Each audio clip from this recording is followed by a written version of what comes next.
used to talk like that. I'm serious. My grandma always used to say, in Spanish, she go, it's gonna rain, va llover. And I go, Grandma, how do you know that? Oh, because my this and that hurts and stuff. And then it would rain. So it was like, and now I'm starting to feel like my grandparents. Okay, it's 5 o'clock. Yes, it is. Thank you very much. My father's family is from Mississippi and they can hear the rain coming. Oh my gosh, that They'll would be be sitting awesome. somewhere and they're like, it's about to rain. I'm like, how do you know? A few minutes later. We'll go ahead and get this meeting started. This is the Board of Trustees regular committee meeting. Today is Tuesday, December 7th, 2021, and it is exactly 5 p.m. We're in the district offices. This is the boardroom on Market Street. And the very first order of business is the Pledge of Allegiance. And so I'm going to have our student trustee, Jeff, lead us in the pledge, please, sir.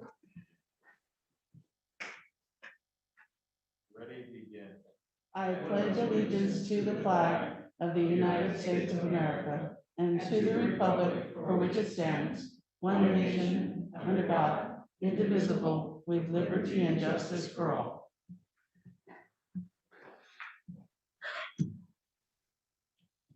Thank you, sir.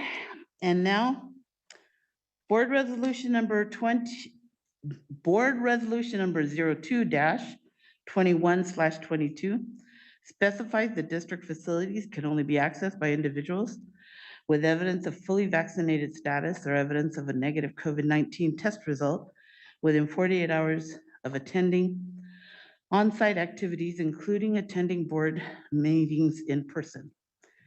Public access to the in-person meeting will begin 30 minutes prior to the start of the meeting. And in order to encourage public participation to the greatest extent possible, a continued virtual link will be provided via live streaming on Riverside City College's YouTube channel. And this is being live streamed. Submission of public comments. Anyone who wishes to make a presentation to the board on an agenda item in person is requested to complete a request to address the Board of Trustees card available from the Public Affairs Officer. However, the board chairperson will invite comments on specific agenda items during the meeting before final votes are taken. Please make sure the secretary of the board has the correct spelling of your name and address to maintain proper records. Comments should be limited to 5 minutes or less. Members of the public may also join the meeting virtually through Zoom to directly voice their comments to the board. And you can visit the Board of Trustees page on RCCD's website and complete the form to speak. A link to join the meeting will automatically be sent to you. And number 3, written public comments may be sent to writtenpubliccomments@rccd.edu, which will be read during the public comment portion of the meeting. Submissions by email must be received prior to 4 p.m. the day of the meeting to be included. Anyone who requires the disability-related modification or accommodation in order to participate should contact the Chancellor's office and speak to the Executive Administrative Assistant as far in advance of the meeting as possible.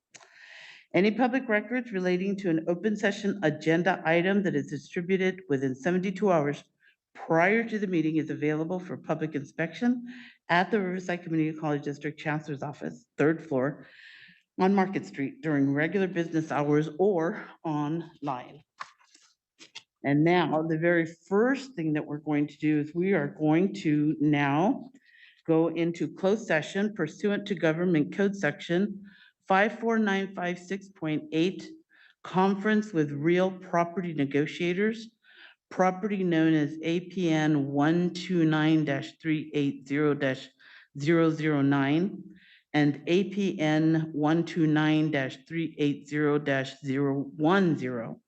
Agency negotiator, Aaron S. Brown, Vice Chancellor, Business and Financial Services, and the action it will be determined. And so at this time, we'll go ahead and take our break, and we will be back after our closed session. Thank you.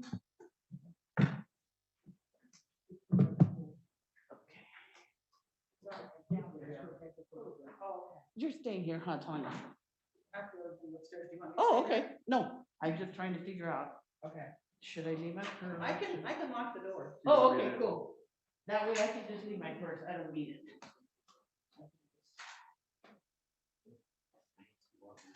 Nah, that's okay.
Semi's doing well. I mean, it's semi car, semi. That's what's semi. going on, huh? That's what it is. Crazy. Uh, But nobody's coming to fill out. oh, okay, cool. Thank you.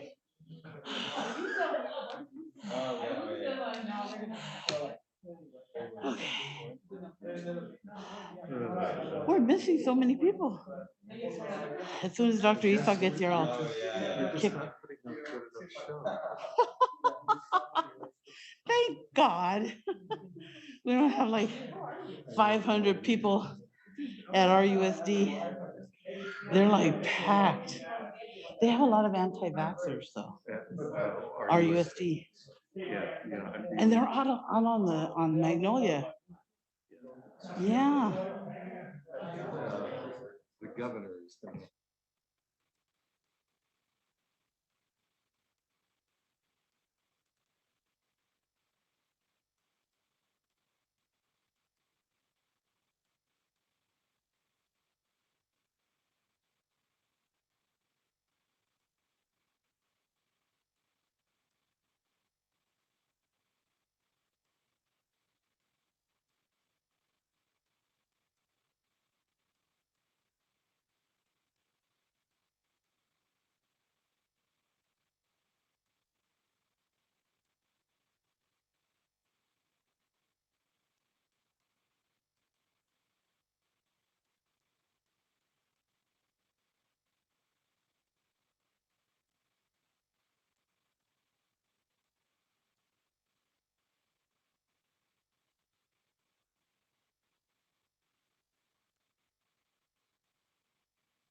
Okay. We'll go ahead and get back into order here. We called this meeting to order actually at 5 o'clock, and now, believe it or not, it's exactly 6 o'clock. And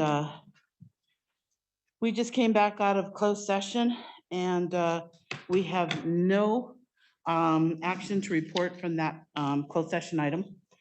So that moves us into comments from the public. And I read the prefaces to the comments, and it's my understanding that there are no public comments being submitted by 4 o'clock, so nothing in writing. And there is nobody on our Zoom at this time wishing to speak. And is there anybody here in public that wishes to speak to this board at this time? And I'm not seeing anybody, so we're going to go ahead and go past the public comments.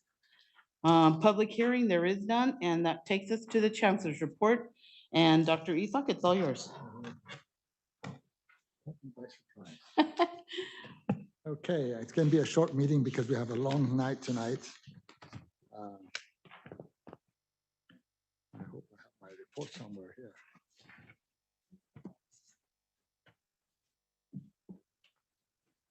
Did I bring the wrong one? No. I did. Let's see. Yeah, I brought the wrong report. Okay.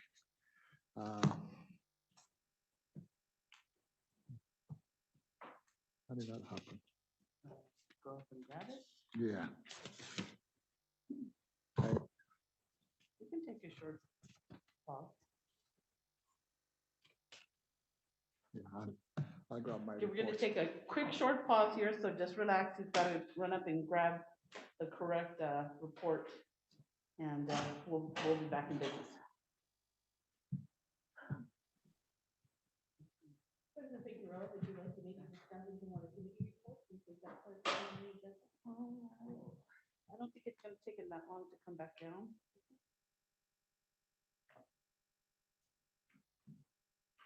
Yeah, let's just let him go up and grab that and come back down.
No, I didn't find it. Okay. All right, I'll give a short report. The first thing I think is that we are still battling with enrollment. Our enrollment is still not where it ought to be, even for the winter. And in the spring, we are looking as to what need to be modified. I will let the Safe Return Task Force, whose chair is Dr. Steinbach, in the next board meeting to give a little report on the COVID case management team that is being formed out of the larger task force to work directly with the Department of Public Health so that we're able to monitor the development. As you all know, we are already finding complications with the Omicron, even though we don't know quite the implications of it and how that might affect our enrollment.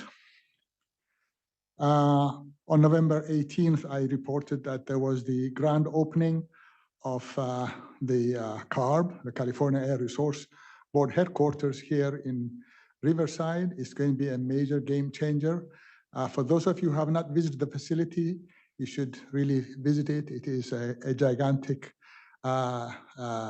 center of research that will have both an economic as well as environmental impact on our region. On November 30th, we had council member, assembly member Sabrina Cervantes and her staff who met with us here in the district with representative from the city of Herupa, from the Herupa Unified School District, from the Labor Council, and Trustee Hedrick and Vice Chancellor Goldware and myself were present. Again, the level of enthusiasm and interest and the keen commitment from Assembly Member Sabrina was very impressive. She wanted to know, be briefed on regular basis, and would like to ensure that she is active in securing resources and funds for the project when it is ready. I think today I saw the Surgeon General advisories that he has given in a 53-page report showing the grave crisis that the nation is facing with respect to mental health of young people. And he showed suicide tendencies, depression is increasing by gigantic percentages, more than 50%. He says almost a quarter of all children experience some level of depression and anxiety in our schools. And the Surgeon General gives this type of advisories to alert the nation of an impending crisis so that action can be taken. And so he called on government agencies, the social medias, the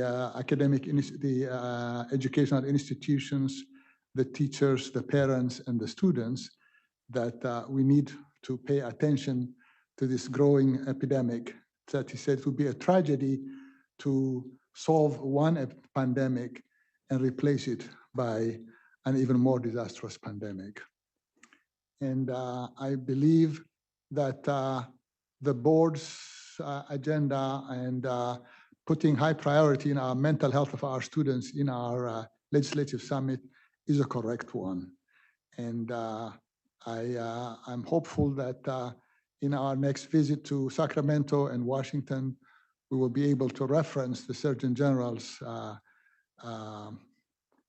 commentaries to continue to gain more support for our students, because I think that this is a problem that we have not paid attention to, and the pandemic has exacerbated the situation because it has created further isolation of the students from the company of their friends, of their advisors, their teachers, and counselors. And so this is a very serious problem. And I think we'll end with that note. That will be end of my report. All right, thank you.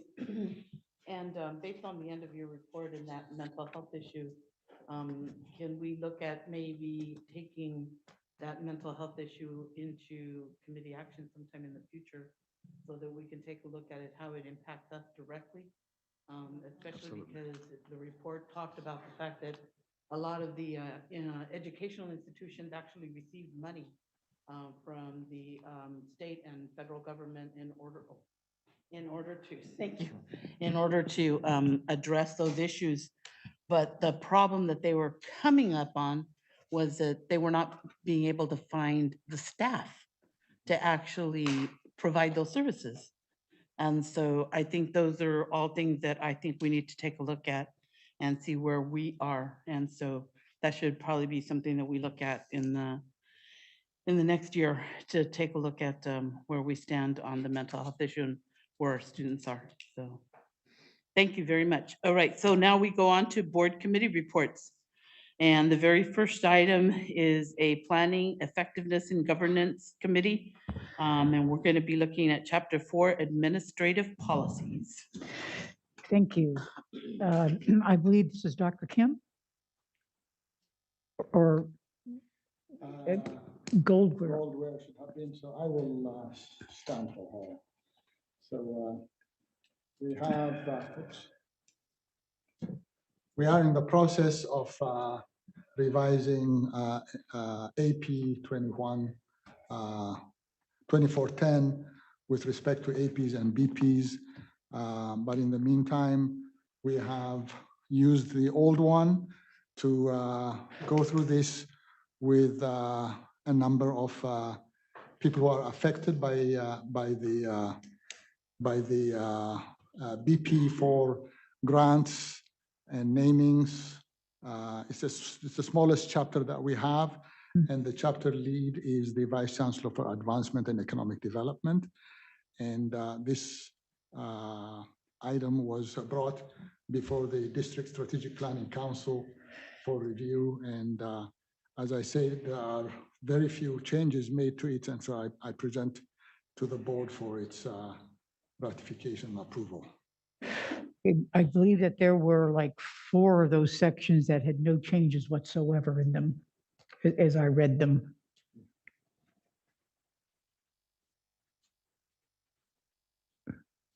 And what we have is just some updated things on the grants, I believe.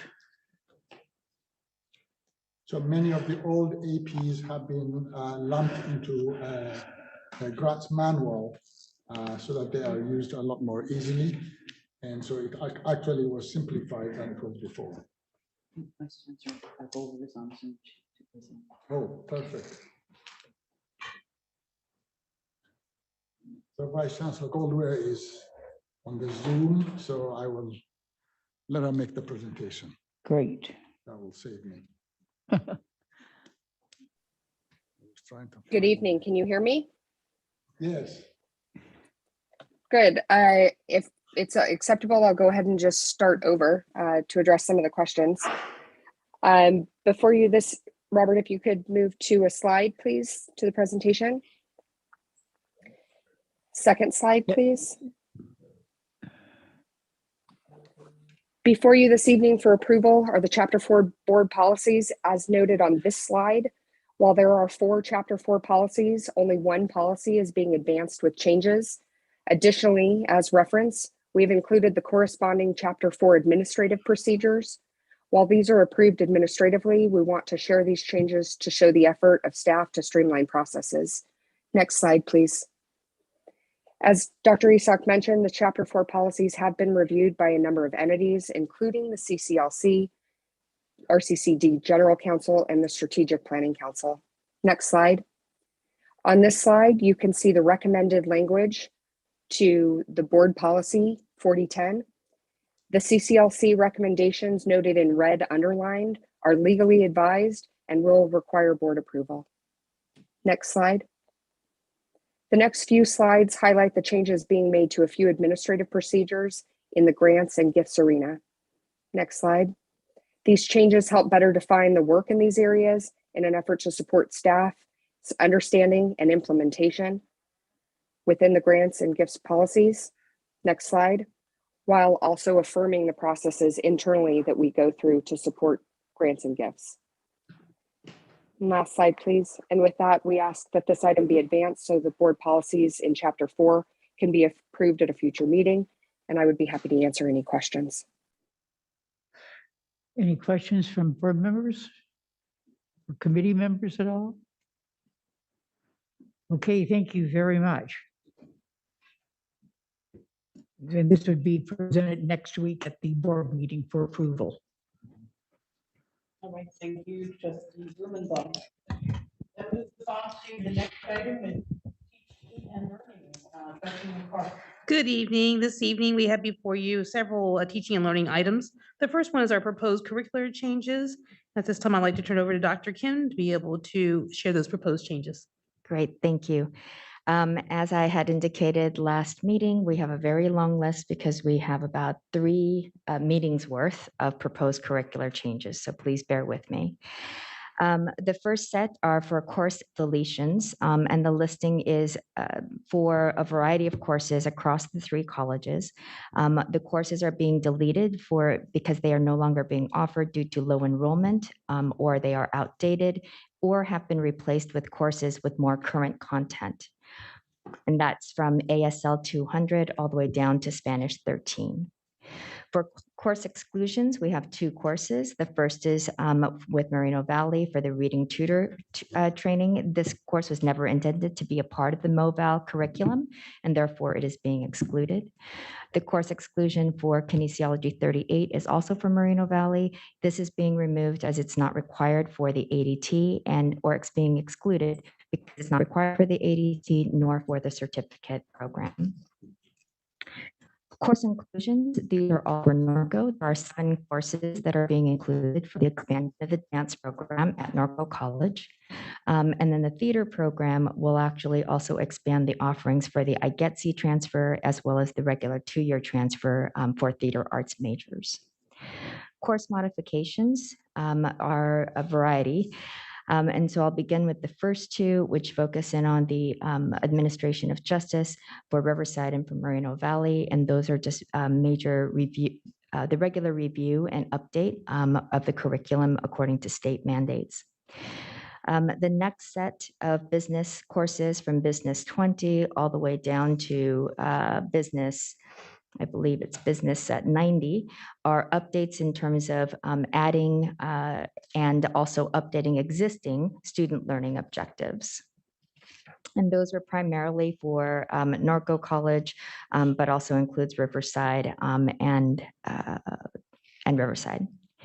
Then the CIS courses are additional opportunities for students to be able to have general education. So the SLOs are being updated to meet UC and CSU general education requirements. And those modifications are for all of the CIS 30A through 30E and primarily applicable to Moreno Valley, but also to Riverside in that first case. Culinary 36, there is a revision in terms of the lab hours, and that's what's being modified from 297 to 307 for Riverside. And then for the dental assistant program, it's just an update in terms of the currency of the course materials for Moreno Valley. The next set for English and for FIT, the Fire Academy, and let's see, I think the film studies program as well. All of those, the FIT program has 26 courses, and the English program also has the 3 courses. Those are all being modified in accordance with the regular updates for course modifications, and also to be, in the case of English, for alignment with the AB 705, so state requirements. And then for the FIT program, it's primarily to update the content, the hours, based on state curriculum, and also to update the textbooks. So that will take us to the bottom of page 4, and that's now with the film studies programs. And so the film studies set goes on to page 5 and includes FST 1 all the way to FST 5. There are 6 courses that are updating the core, so the core curriculum and the standards as a part of the regular updates. The film and television programs are the next set, and we have the removing of prerequisites and co-requisites to streamline the curriculum, updating objectives for better alignment with the ADTs, and these are all primarily for our RCC. The next set is for Homeland Security, and there are 4 courses that are being updated there for Moreno Valley, and this is being updated to be in alignment with the International Public Safety Leadership and Ethics Institute. And the courses are being moved from FIT over to the Homeland Security area. The next set is Human Services, also for Moreno Valley. All of these are for title changes to reflect the current content, and those are the primary updates. The next set is in Humanities and Journalism and Kinesiology, and these are all the standard updates for course description, SLOs, content materials and text, and addition of the objectives. That takes us to the middle, towards the bottom of page 6. And now that includes the employee training and development programs for the management programs at RCC. And these are to include a new diversity SLO that has been devised at the RCC campus by the faculty. The next set is for the medical assistance program, and we have the regular updates in terms of course title, objectives, co-requisites, and course materials, again, to reflect what's currently accurate for the field. And that was for Moreno Valley. The next set is in marketing, and that also updates the SLOs to include the diversity SLO for the first 3 marketing classes. And then the next 2 are actually, sorry, for the 5th as well on marketing 43, but for marketing for the marketing 42, it was to update the existing curriculum for the market certificate and concentration to meet current standards. The next set is on page 7 and includes and continues on to page 8. There are 35 music courses across the district at all 3 colleges in some cases that are updating their SLOs and materials and providing more specific description of each of the classes. In one case, for music 57, for gospel singers on the middle of page 7, you will see that we'll be actually also removing entrance skills for that particular course, in addition to the updates of the SLOs. The next set is on page 8, or begins on page 8, and that is for the nursing assistant training program. And these are all primarily updating SLOs and objectives, and for Riverside City College. And for nursing 80A and 80B, we will also be removing the prerequisite of HET 80. Let's see, then the next set is on the bottom of page 8 with photojournalism. And those are all also updates to the curriculum, both SLOs and materials as well. And those are for Riverside, and that will end on page 9. And then the last of the major course modifications is Sociology 2 for all 3 colleges for the American social problems, and the emphases have been updated along with the course topics. The next set are all of our new courses. Our new courses, beginning with the administration of justice, we have the forensic and crime scene photography, and this is in alignment with the certificate program that is being offered from Norco and Riverside on crime scene investigation. The architecture program 63 is the next one with the certificate program based on current 3D tour software systems, and that is for Norco College. Business 56 is in relation to our cyberpreneurship program, which was actually a grant-funded program from the NSF and in partnership with our cybersecurity program as well as our business program. And you'll see several of those courses coming through tonight. The next one is also a part of that program with the cyberpreneurship capstone. The CIS 48A through 48D, 70A, the first 2, 48A and 48D, are in relation to our cloud computing program and cloud securities, and this will also be set up as a part of our certificate program in cloud administration certificate. The CIS 70A is the foundations of data science, and that's going to be offered at Moreno Valley and Riverside. And that will go towards the data science certificate and the program itself. And these, of course, are really needed skill sets in our community at this time. The CIS 87A, 87B are also in relation to project management. So you can see that our cybersecurity and our CIS faculty have been very busy in developing the courses that are necessary for making sure that our region has the skill sets and the people necessary to be able to take on these CIS positions.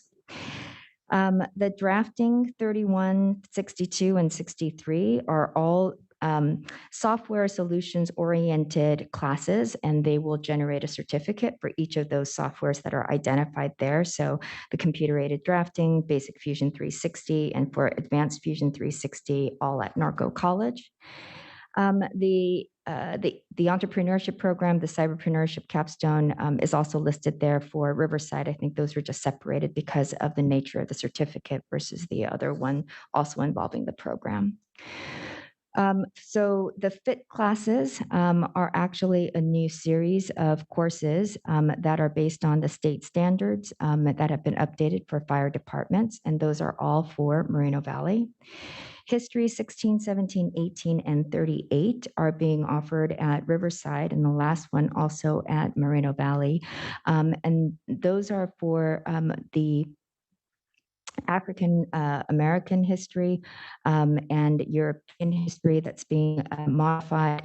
But these will all meet the various different GE requirements for CSU and for IKC for transfer to UC, but also for our ethnic studies requirements as well. The last, let's see, the human services program. So we've got the introduction to physiology and pharmacology, supervised practicum, and the clinical supervised experience for Moreno Valley. Those are all in to meet the accreditation standards for the California Consortium of Addiction Programs and Professionals. And that's going to be added to the Drug and Alcohol Studies Certificate of Achievement program. The industrial automation is a course that's being offered by Moreno Valley, and these are to assist students in relation to the automation of their areas in the work arenas. And so students will learn those skill sets. We now have an honors calculus across all three colleges, and this will provide a STEM students with an honors program for the calculus class. Math 70A is the Foundations of Data Science, and this also goes across all three colleges. This is actually a really cool and new development that we're very proud of, because this is in alignment with and as a result of some discussions that took place with UCR about making sure that our students had courses that would easily transfer into the actual major that's offered at UCR for data science. The statistics for STEM is also along those same lines and will be a part of that program, the prior program I just mentioned. And it's specifically geared towards statistics for STEM students and recognizing that there is a value for statistics in that arena as well, again, for all three colleges. Photography are the next 6 classes, and that's primarily for Riverside, but one with Norco, the second to the last. And those are all new courses to be able to expand upon our photography program and certificate program. The Psychology 11 is for all 3 colleges, and this is for the specifically for the psychology major to be in alignment with for Psychology 130, which is a required course for transfer to the CSU. And so it'll also be a part of our ADT program. And then the last in this set is the Supply Chain Automation class for industrial automation. And this is being cross-listed also with MVC, and it is primarily for Norco in this particular proposed change. The next set is for new disciplines. We have a new carpentry discipline that is being established at Norco College as a result of our partnership with the Southwest Carpenters Union. And it is curriculum from the Santiago Canyon College. And I think it has been corrected for the board report. And then the next one is the industrial automation discipline, and that is at Moreno Valley College. And let's see, the next 2 are ADTs. One is in geography, and the second one is in social justice, the first being at Moreno Valley College, and the second one being at Norco College to begin. The certificate programs we have that are new is the digital forensic investigation, the essential 3D tour software, the essential Revit certificate program, and then the data analytics, as I described earlier with the courses. And then we have the drafting certificate programs, again, specifically for the software that I mentioned earlier, the CAD 360 and the SolidWorks. And then the photography, the variety of photography certificates that will all be offered at Riverside, and again, akin to the courses that we are proposing as well. The next set is a degree in the data science, as I mentioned earlier. And so you saw the courses and the description here, and this is primarily for Moreno Valley at this time, but will expand to other colleges. And then the degree and certificate in emergency management and homeland security leadership program, again for Moreno Valley College, and then the entrepreneurial photography program for Riverside. Then on to degree program modifications. Just a little bit longer. The ADT in English is being modified to include all of the new course titles and the cross listings. And this is primarily for Moreno Valley, and it's updating to the newest transfer model curriculum from the State Chancellor's Office. The certificate changes are for the administration and justice, for the crime scene investigation and crime for Norco College and for Riverside College in relation to the new requirements and the courses that have come before you earlier.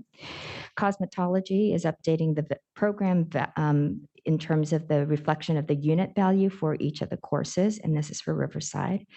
The next set is for the Human Services program, and we have a number of programs for behavioral therapy, child welfare and family studies, drug and alcohol studies, military social work, and multicultural counseling and advocacy resources, and the social justice systems studies, updating the PLO and the SLOs in alignment with the courses that have come before.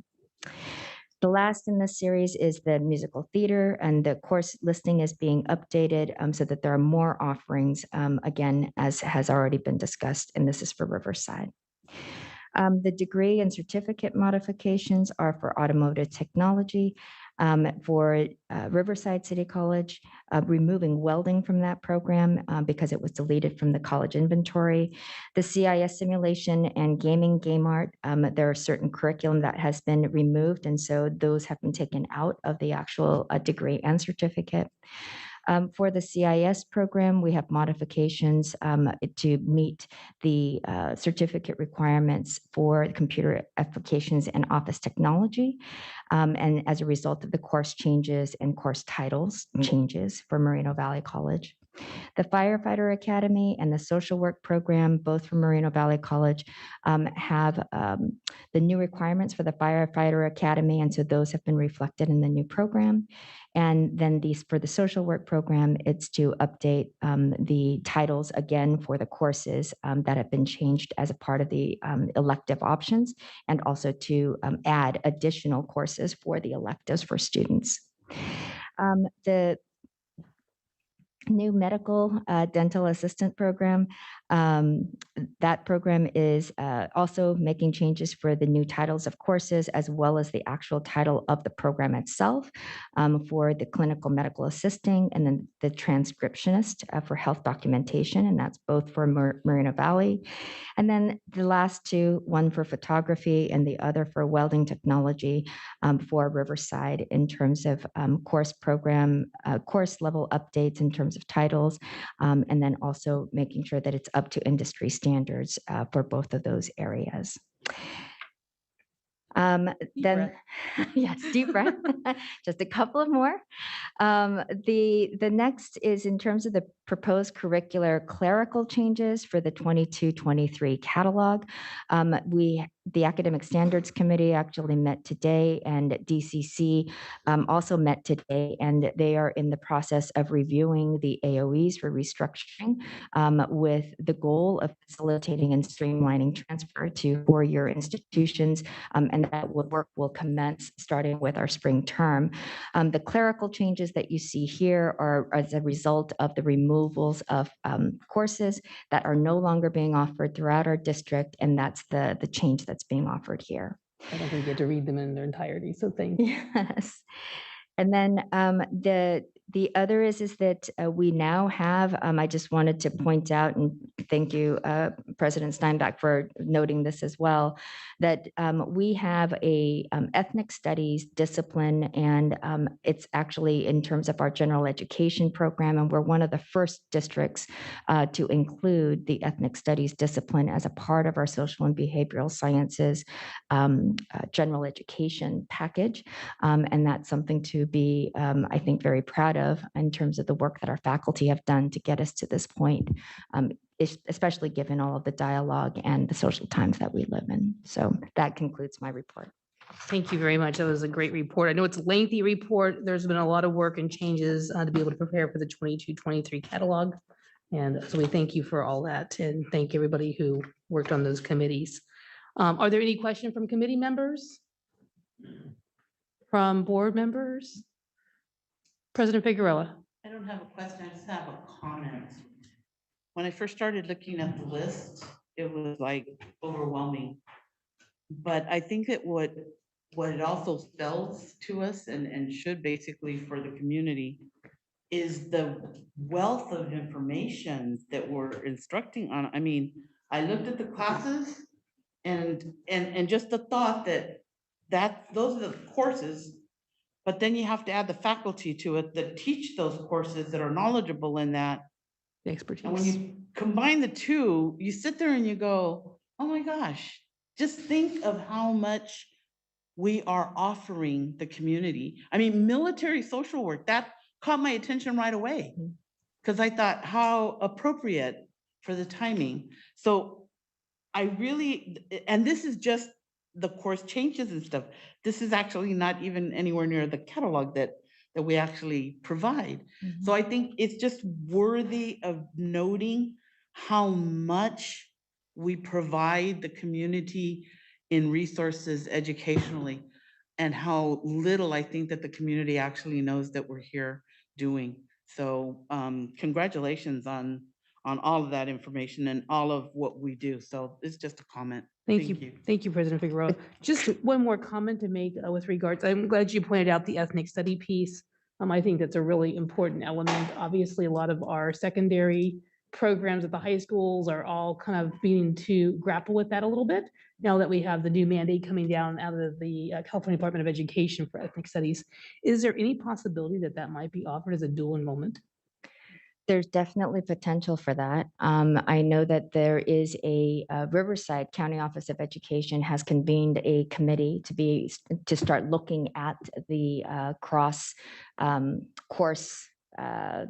I guess crossing of the course, a cross listing of the courses, if you will. And so that discussion is just starting to take off as I understand it. But definitely, I think that there is definitely a future for that. Thank you so much. That concludes our presentation. That concludes the first item for teaching and learning for curricular changes, and we'll bring back those for adoption at our next meeting. Did I miss somebody? Dr. Selleck?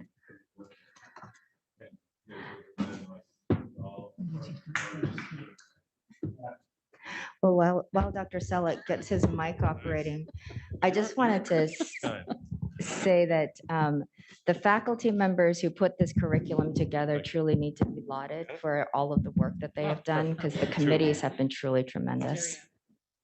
No, I just wanted to respond to what Vice Chancellor Kim said. That's news to me that there's any discussions at the high school level for some sort of combination between the the ethnic studies requirements at the college level and the ethnic studies requirements at the high school level. If you could provide the Senate presidents with that information, that'd be very helpful, because like I said, that's the first I've ever heard of that, because this is so new at the high school level, and in the grade schools, they haven't even, gotten through the process of developing the curriculum to meet the mandate. It's very different than what we're doing here. So if you could pass it along, I would appreciate it. Yeah, Dr. Selleck, that mandate is going to be a graduation requirement at the secondary level for a class to happen for graduation for the class of, I believe it's 2030.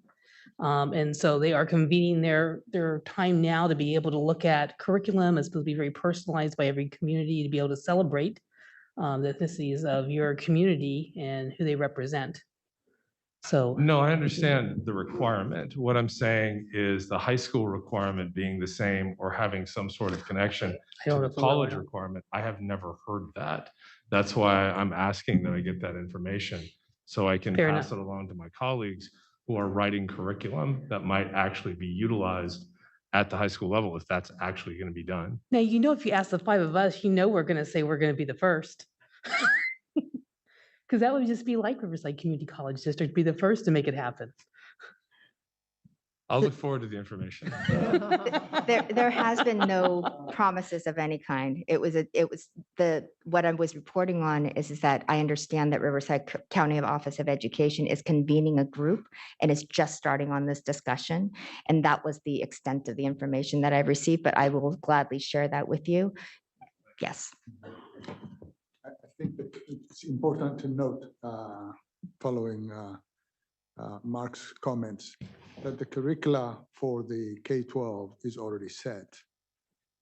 And therefore, if we are going to have connectivity, there needs to be some sort of articulation with the curricula that has been adopted.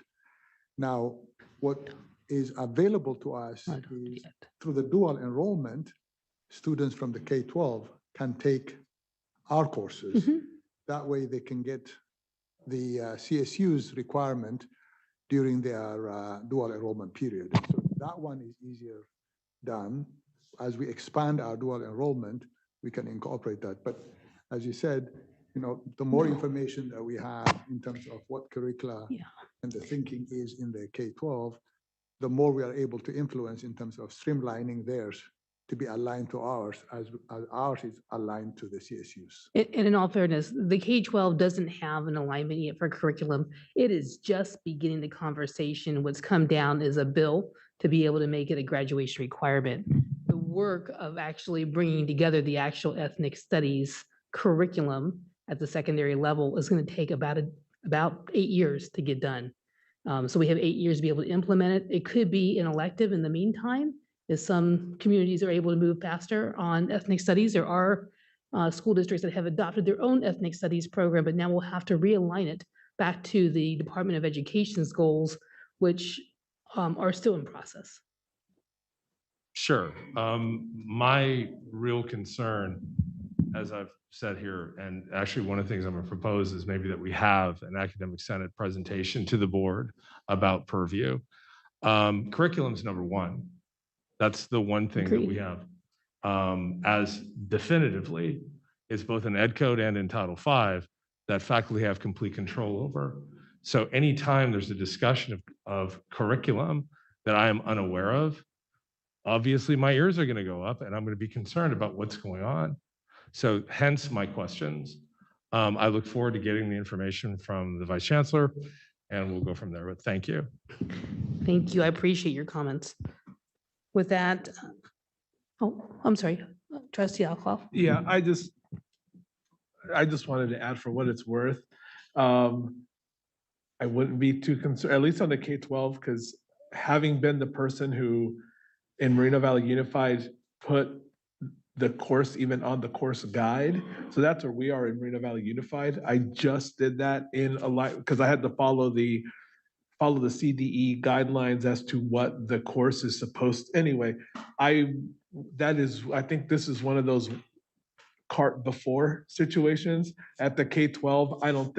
I think it's more likely that the K-12 students that come to the community college are going to take advantage of the fact that you all have already done it and fulfill the requirement that way than anything else. Because I mean, I know what I'm having. I was told literally to pause as the social studies, as the person who developed the course and put in the course guide, my district told me to stop because the other high schools aren't ready.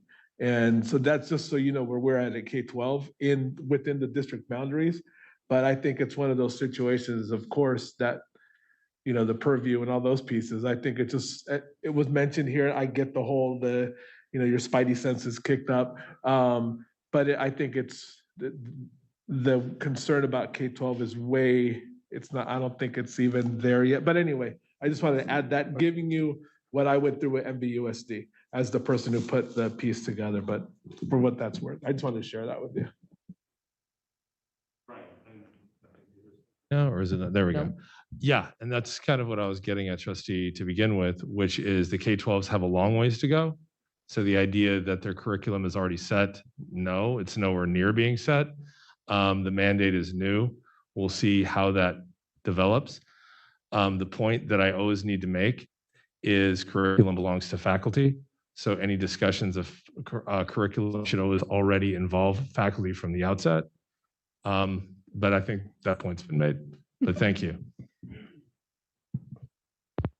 All right, with that, we'll move on to our second item for teaching and learning, and that's our graduation outcomes report. Thank you. This evening, we have Dean David Torres, who will be providing the report on our graduation outcomes, and I will turn it over to him.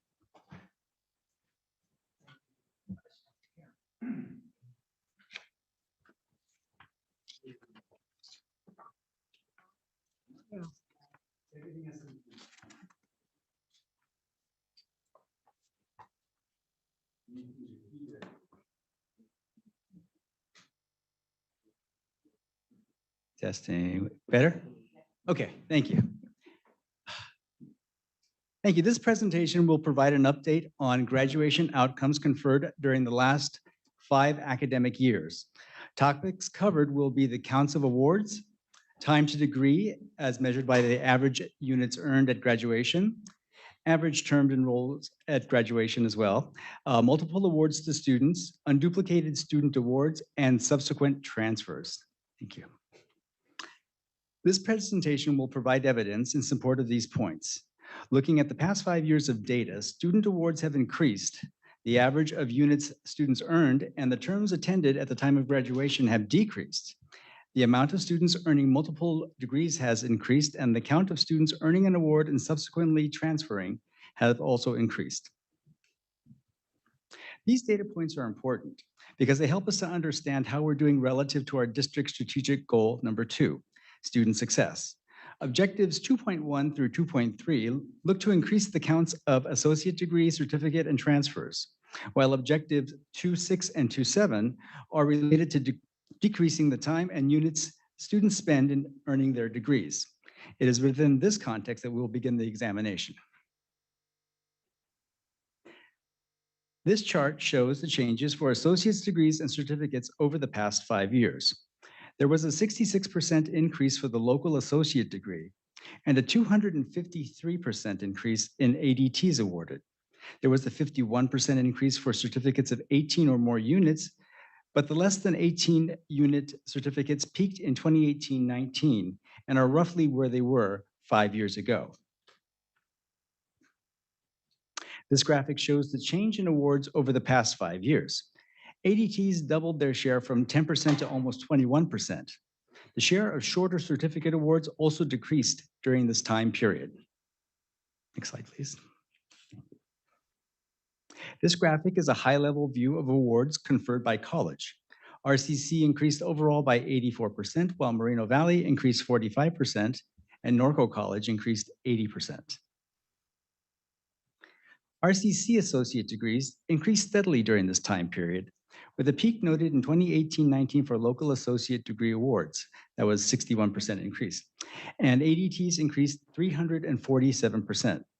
RCC certificates, both longer and shorter, peaked in 2018-19, but the decline for the longer certificates was much more gradual. Next slide, please. Moreno Valley College Associate Awards also increased overall, but the local associate degree growth appears to have stalled in the more recent years, while the ADTs continue to steadily increase. Next slide. Both types of associate award degrees at Norco College have increased over the past 5 years. Local associate degrees have increased 80%, while the ADTs have grown 180%. This slide shows the absolute count of local associate degree awards by the major ethnic groups. The largest group, Hispanics, increased 75%, while Asian students increased 81%, African American students increased 54%, and white students increased 51%. Keep in mind that these are duplicated counts of awards earned by these student groups. These are not individual students, but rather awards. Next slide, please. This slide shows the absolute counts of ADTs by each of the major ethnic groups. The largest group, again, Hispanics, increased 271%, while Asian students increased 278%, white students increased 246%, and African American students increased 164%. While these percentages are large, the actual counts for some groups are small, but they are growing. Next slide, please.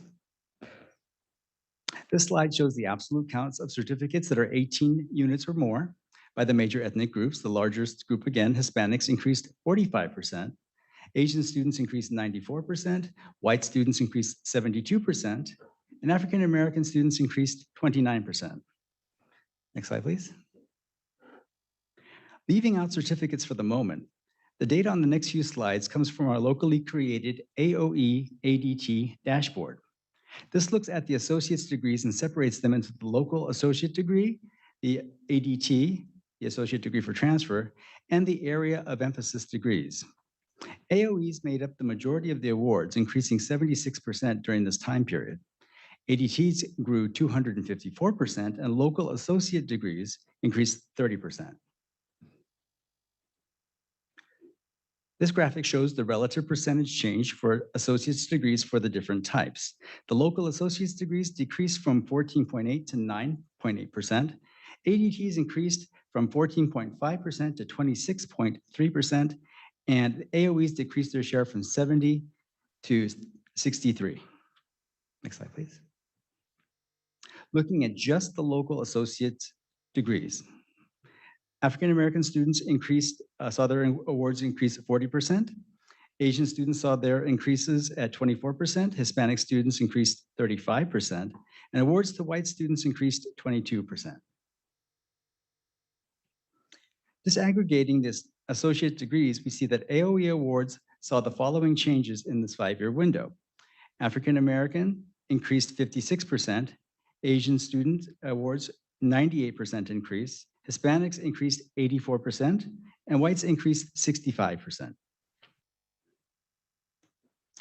Now, this slide shows the average units earned at the time of award for the different award types. While all types are experiencing declines in the time period, specifically from 2016-17, the local associate degrees and the ADTs decreased 6 units. AOEs decreased over 7 units.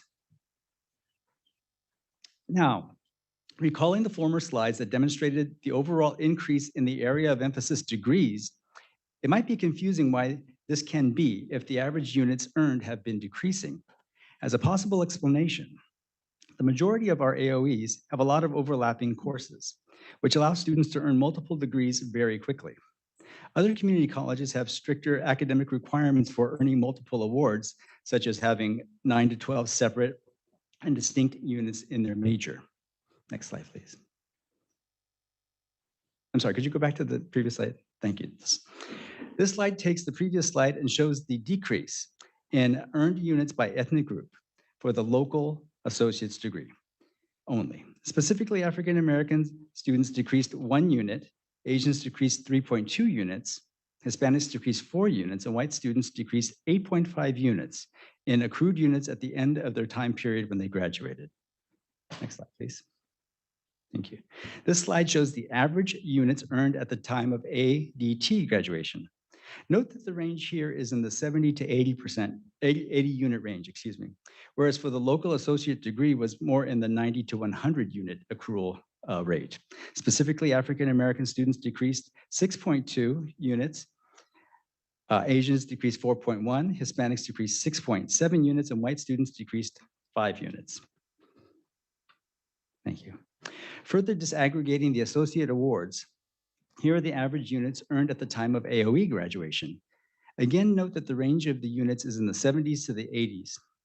By ethnic group, African American students decreased by 8.8 units, Asians decreased by 9.2 units, Hispanic students decreased by 8.6 units, and white students decreased 9 units in this time frame. The next slides in this series show the average number of terms a student was enrolled in the district at the time of the award by their award type. This measure includes all terms, including the summer and winter terms. During this time period, the following changes occurred. Local associate degrees decreased by 1.0 term, ADTs on average decreased 0.7 terms, and AOEs decreased on average 1.4 terms. The slide shows the average terms enrolled when a local associate degree was awarded. During the time period, African American students, their terms decreased on average 1. Asian students, their terms decreased on average by 2.1 terms. Hispanics decreased their terms by 0.5 on average. And white students decreased an average of 1.1 terms. This slide shows the average terms enrolled when an ADT was awarded. During the time period, African American terms decreased on average 0.9 terms. Asians decreased on average 0.6 terms, Hispanics decreased 0.8 terms, and white students decreased 0.3 terms on average. The slide shows the average terms enrolled when an AOE was awarded. During this time period, African American terms decreased on average 1.3 terms. Asian students, they decreased on average 1.9 terms, Hispanics 1.6 terms, and white students decreased by on average 0.7 terms. Since many award recipients received multiple awards, understanding the extent to which this exists is instructive. This is the count of students who earned at least one associate award. These counts represent multiple students. In 2016-17, students with multiple local associate degree awards made up 6% of the total associate degree recipients. In 2021, this share dropped to 5.7. And just if you're checking out the math, how to do that, you add them together. Those two columns there represent, the blue column are individual students who earned only one associate award, and the smaller orange column next to it represents 2 or more awards.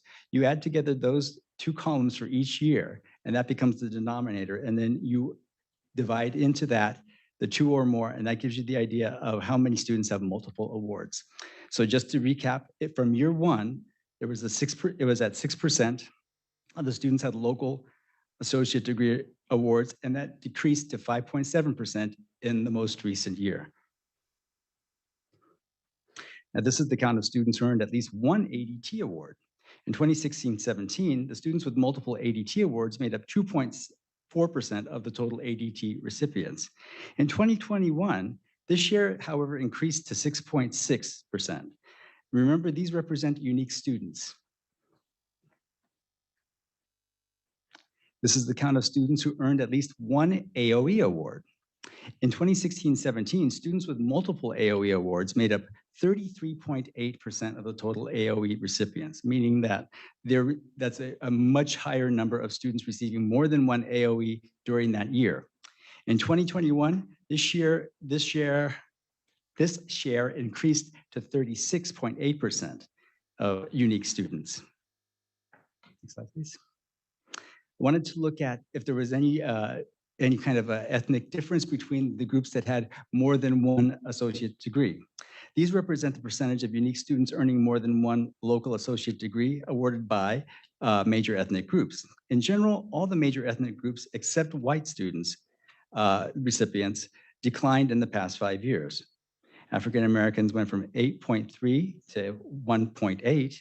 Asian students went from 6.5% of their graduates to 3.3 with multiple degrees. Hispanics went from 6.3 to 5.4, and whites went from 4.6 to 8.9.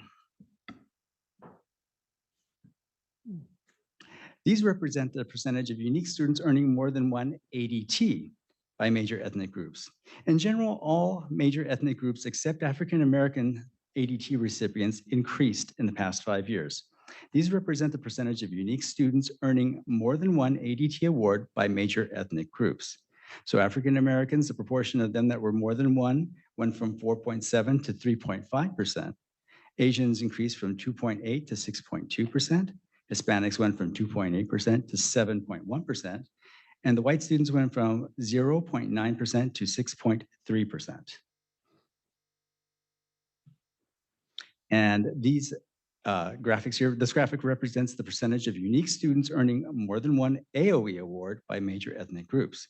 In general, all the major ethnic groups also, except Asian American students who received AOEs, they all increased in the past 5 years. These represent the percentage of unique students earning more than one AOE during the year.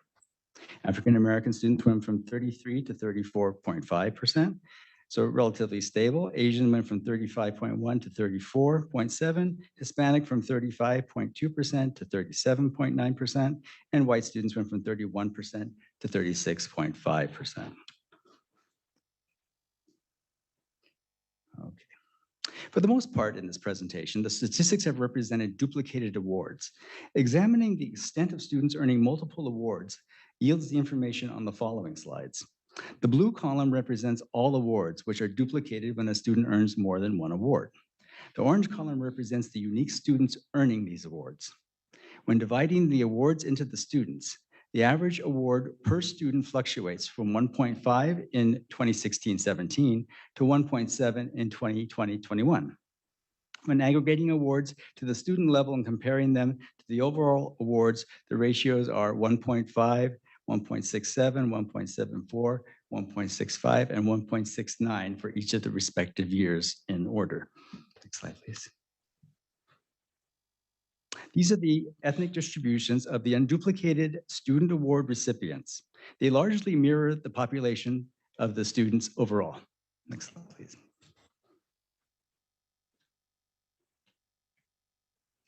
Next slide, please. Thank you.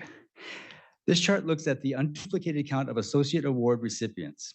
Since many students can earn multiple awards, the first award is the one that we're counting. And if there are multiple awards in that year, a ranking award was cited. The rank order was if they received an ADT, that would be the ranking award, then local associate's degree, and then AOE, so that we have unduplicated counts of these awards. These counts will be the basis for further analysis as we go through.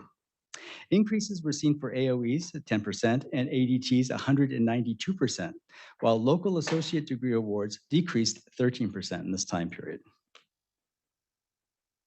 This chart looks at the unduplicated count of award recipients each year and reports how many transferred as evidenced by their inclusion in the National Student Clearinghouse.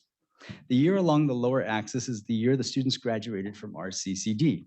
As students could have transferred anytime after graduation, there is a steady increase in the first 3 years after RCCD graduation for the first 3 cohorts. More recent years do not have that same advantage of the earlier years, so their counts are lower.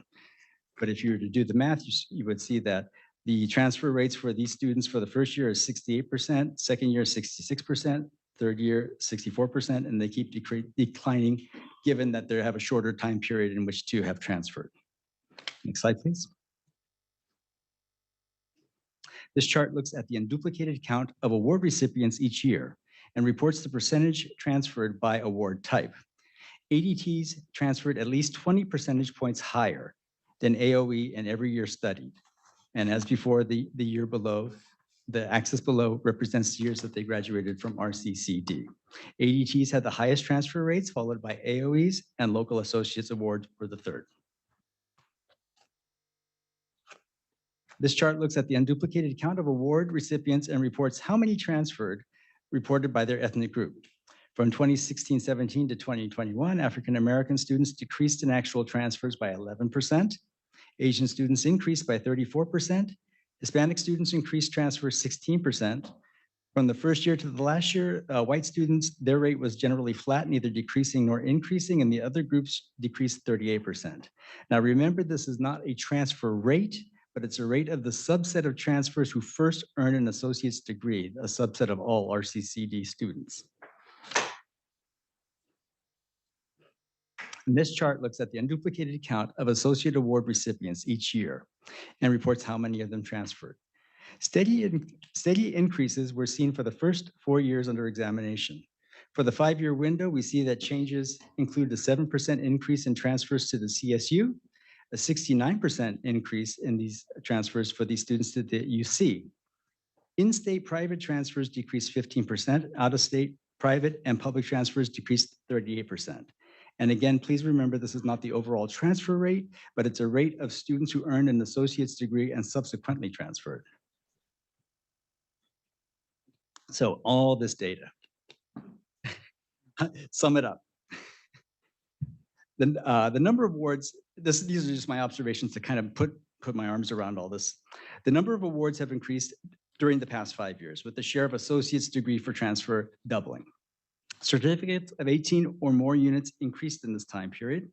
The average units earned at graduation have decreased between 6 and 7 units, thereby having students use fewer of their resources like time and money to get their award.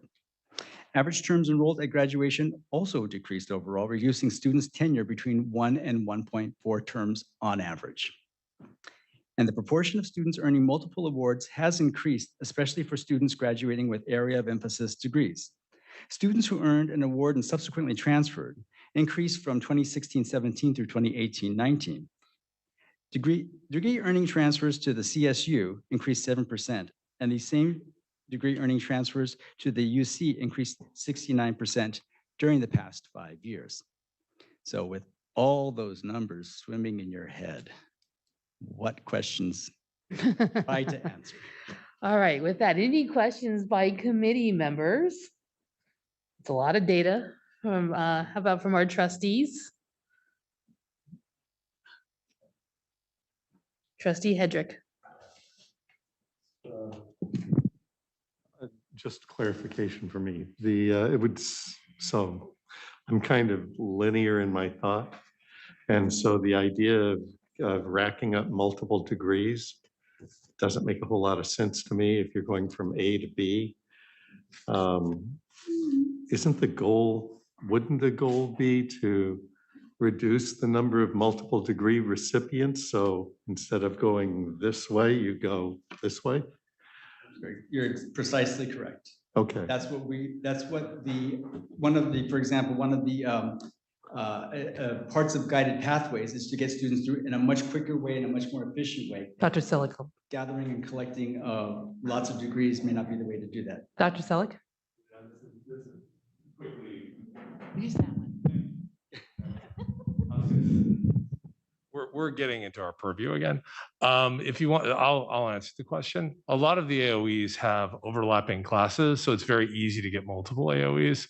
So it's not as though they're, in a sense, languishing and getting a bunch of classes that are unrelated and accumulating a lot of degrees. That's not the case. I'd be happy to have some of my colleagues in counseling and in curriculum come and give an explanation of some of these things if need be. But I'm always a little leery, kind of like what I was with the curriculum discussion about academic programs, degree patterns, certificates, which are purview areas of the academic senate. So if you want to have the Senate come in and give you some information on some of these areas and what's being done, why AOEs make sense for a number of our students, why we don't have ADTs that represent all of the disciplines, particularly with the small colleges. It's actually a very complicated situation that would need a lot of unpacking to get this to be very clear for the trustees so they understand what the recommendations of the Senate might be on these types of issues, because again, this is our purview area and we would be making the recommendation to you about the certificates and degree patterns. Thank you for that input. Any additional questions from trustee members? Nope. All right, thank you so much for the presentation. It is a lot of information, right, on data. Do we store this data someplace on our website where other people can access it and be able to see? A lot of this data does come from dashboards that we have available. I think one of the sources that I had for the AOE ADT, I don't know if that one is public. It might be just for internal use, but I think it's just for internal use right now. But I mean, that information is readily available to other people in the district as well. Yeah, Dr. Selick, I like your idea about the presentation. Let's talk about that. Sure, absolutely. Thank you. Thank you so much for your presentation this evening. We know that was a lengthy report and we appreciate all the work behind it. With that, this is not coming back for action, right? It's just a matter of information. All right. That brings us to our next item, which is teaching and learning, the Center for Social Justice and Civil Liberties, an update in our strategic plan. And I believe, is Dr. Fisher here? Yes. Come on up. We're excited to have you here this evening and introduce you as our Director of Social Justice Center. So Dr. Fisher has a very exciting presentation about our plans and also the direction that the center is taking under her new leadership. Fantastic.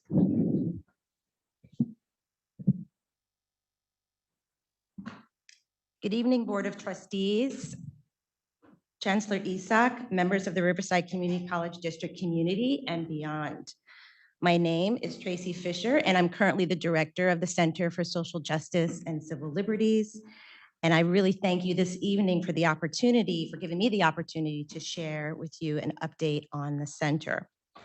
Before I talk about the center, I want to just give you a little bit of information about me and what I bring to this position.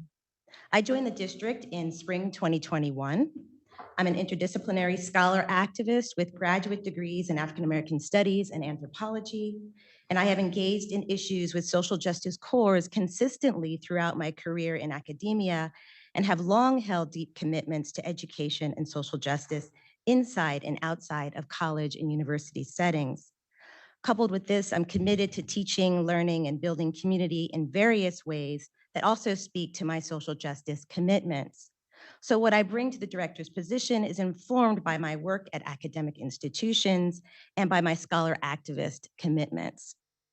The critical lens I use to view the world in which we live is situated at the intersections of critical race and ethnic studies, Black diaspora studies, feminist gender and sexuality studies, and anthropology.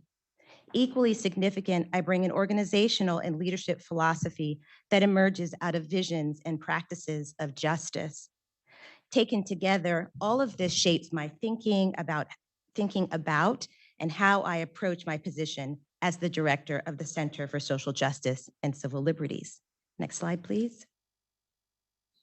While I will not go into the strategic plan in detail in this presentation, I do want to note that it was shared with the District Strategic Planning Committee as part of Educational Services Division Strategic Plan. The following goals and objectives are in alignment with the district and college strategic plans. The following provides a brief overview for purposes of setting the context for the center's activities that have taken place to date and for those in the future. Next slide, please. I want to highlight 4 goals and objectives in the center's strategic plan. Your presentation document, however, provides all objectives and strategies for your reference. Goal 1, strengthen institutional infrastructure, and I'd like to underscore objective 1.3 as well as strategy 1.1, so demonstrating a commitment to diversity, equity, inclusion, and accessibility, and growing a diverse staff and administrative support. Next slide, please. Goal 2, strengthen the center's commitment to community, social justice, civil liberties, and education. Here, I want to draw attention to objective 2.1, as well as strategy 2.4.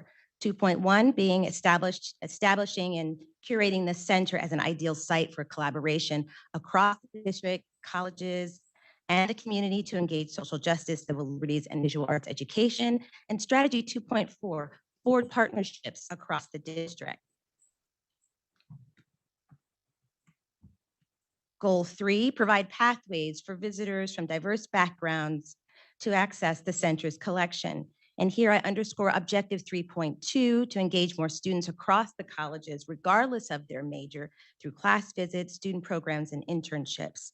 And strategy 3.4, develop an integrated digital strategy to communicate more effectively with new audiences through the center's website, mobile applications, and social media networks. Goal 4, achieve long-term financial stability to ensure that the center can pursue its mission with excellence, integrity, and agility. And finally, I point to 4.1 to strengthen and diversify funding streams for long-term financial stability, and to strategy 4.1, pursue external resources with the aim of immediate and long-term success and financial health. And the emphasis here is on the important relationship between institutional investment and the stability of the center's broader programs, exhibits, and activities. So in what follows, I actually shed light on my approach to reestablishing the Center for Social Justice and Civil Liberties and highlight the center's activities. Since taking up the position as director, it's been important for me to get a sense of the landscape, particularly across the colleges. And I'm interested in building relationships with communities, institutions, organizations, and people, community members, students, faculty, administrators, and more. So I see this as a way to move the center forward, as well as to realize its potential. Importantly, I believe making these connections is critical to institutional and community building. On this slide, you can get a sense of who I've been in conversation with, or in some cases, who the center has collaborated with. I engaged in active listening, keeping in mind potential partnerships, and I see this active engagement as part of laying the center's foundation. I also see this work as critical to the center's role as a vital leader and partner in the cultural and social justice-based development of the city and the region. I should add that this list is by no means exhaustive, and it continues to expand. The center will actively cultivate relationships not only with local communities, but also with colleges and universities from afar. Next slide, please. A critical framing or scaffolding was developed to guide and prioritize all programs, exhibitions, collaborations, and activities. So more than this, the framing actually provides an opportunity for the center to be responsive to larger historical and contemporary issues. It allows the center to engage with both the past and present social justice issues or social movements. It also engages critical issues of social justice through cultural or educational initiatives. The critical framing, I think, is central to granting the center multiple occasions to bring together K through 12 students. And it also offers an opportunity to expand the center's reach beyond Riverside through online engagement. Most importantly, perhaps, this idea of a framing for programs amplifies sidelined or silenced voices, narratives, and perspectives. Next slide, please. As part of reestablishing the Center for Social Justice and Civil Liberties, there's been a concerted effort directed toward the center's infrastructure, particularly as it applies to institutional support and facilities renovations.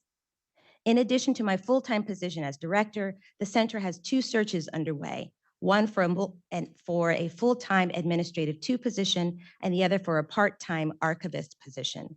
Alongside this, hours have been increased for the center's part-time staff of 1. And as a result of RCC's leadership, the center will benefit from their grant through the California Youth Leadership Corps. The center eagerly awaits 2 interns who will begin their internships at the center in January.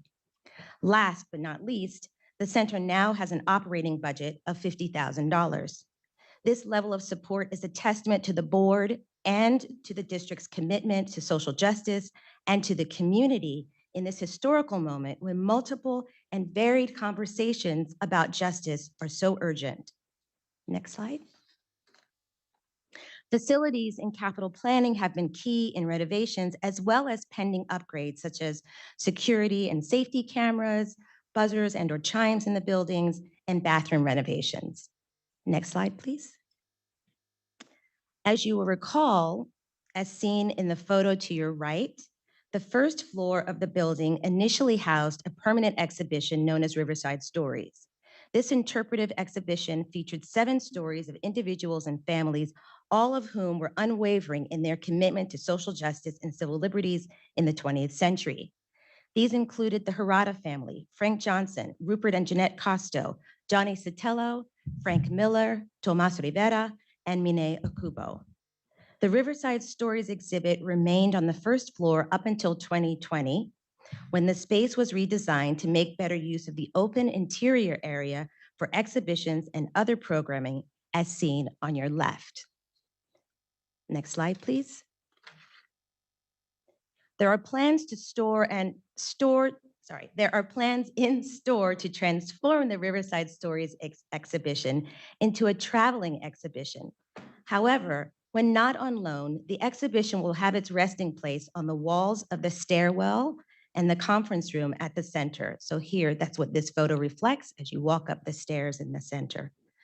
The traveling exhibition is targeted to be completed by June 2022. Next slide, please. I'd like to draw your attention to funding developments, grants, and partnerships, and these 2 here. Connecting the Inland Empire to social justice and civic engagement through place-based learning is an NEH Humanities Initiative for Community College proposal that was submitted. The project proposes a joint collaboration between Riverside City College and the Center for Social Justice and Civil Liberties. The proposal is neatly aligned with the center's interest in bringing people together and bringing multiple communities to engage social justice and civic engagement through educational initiatives too. If awarded the grant, the Faculty Fellows Program will undoubtedly thrive in its focus on place-based learning for Riverside City College. The second proposal that was submitted is a joint project. And unfortunately, we just learned yesterday that the following project was not funded by California Humanities.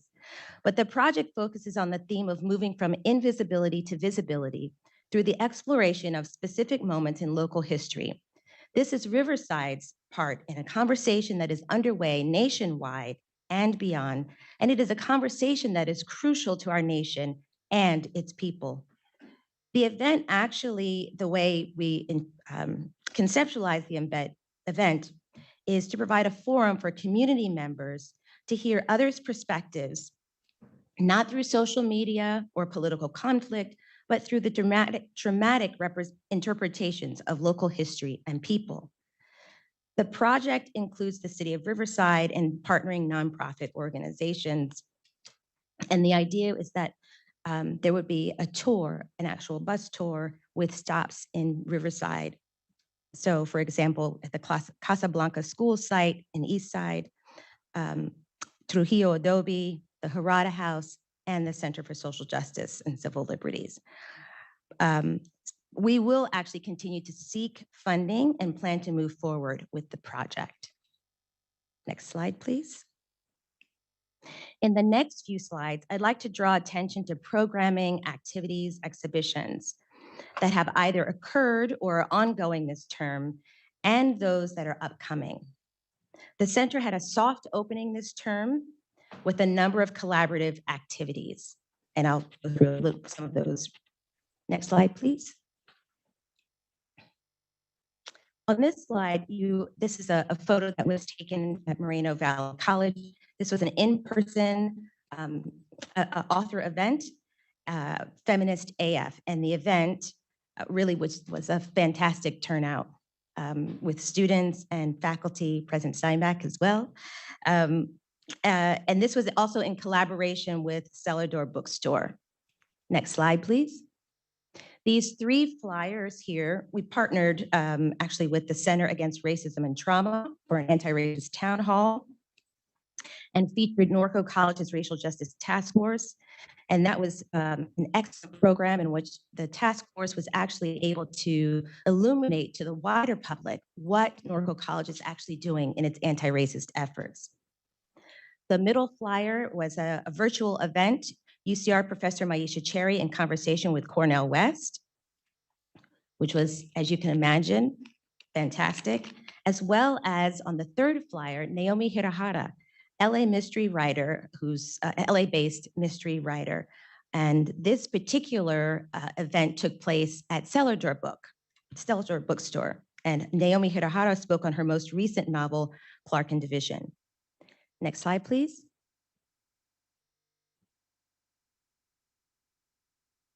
Finally, we partnered with Division 9 Gallery for an art exhibition this term on cultural connections, celebrating the Day of the Dead. And this exhibition featured features, because it's still up, regional artists. And I actually have a clip on the very next slide that's just under 30 seconds.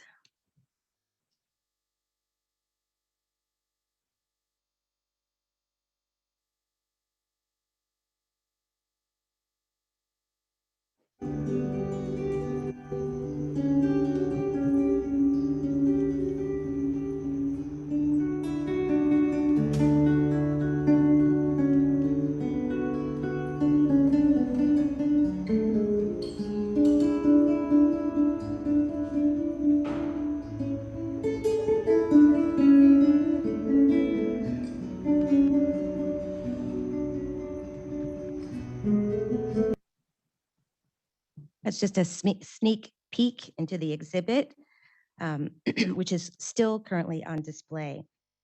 In the future, I'll be working with the Civil Rights Institute of Inland Southern California to develop a concrete strategic partnership of joint activities for the center's strategic plan goal 2, strengthen the center's commitment to community, social justice, civil liberties, and education, objective 2.3 and strategy 2.2.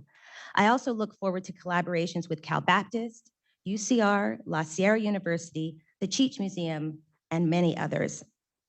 I'd like to extend the center's reach beyond this area and connect with universities and colleges beyond the region. Some of this is already in progress. So for example, Professor Shupi Wang, Professor of Art History at UC Merced, he's planning an exhibition, not at the center, but elsewhere, but it's centered around 3 pioneering Japanese American women artists in pre-World War II and after. And Mine Akubo is actually one of the 3 artists.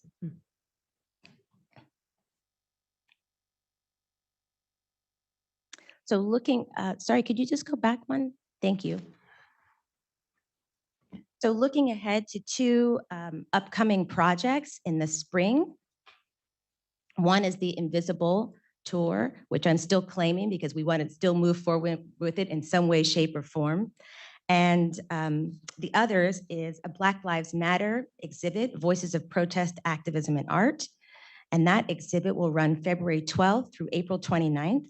It will feature the Black Lives Matter murals that were created and on display during the summer of 2020, as well as artwork by artists whose expertise is in tile, photographs, and also an artist who is, she's an Atlanta-based artist whose video will be on display as well. Next slide, please. Just a window into some planning for 2022, 2023. A youth equity conference that I'm in conversation with the Center Against Racism and Trauma, undocumented youth photo exhibit, as well as a symposium on prisons, incarceration, and prison abolition. Next slide, please. The center has been working closely with strategic communications and marketing in order to extend the center's reach and to make space for the website to do some heavy lifting. And here you can see a little bit of the website refresh. Next slide, please. And on this slide, these are samples of logos that have been under consideration. Next slide, please. And so I'll close tonight with the exciting news of the center's grand reopening on February 11th, 2022. The event is being planned to take place between 4 p.m. and 8 p.m. and will feature the Black Lives Matter exhibition, which will debut to the public the following day, Saturday, February 12th. And again, that runs through April 29th. And I really just want to thank you for the opportunity to share a little bit about what we've done this year at the center, our future plans. It's such a great resource and with so much promise. And I'm actually really excited to serve as its director and to be a part of reinvigorating the center at this time. Thank you.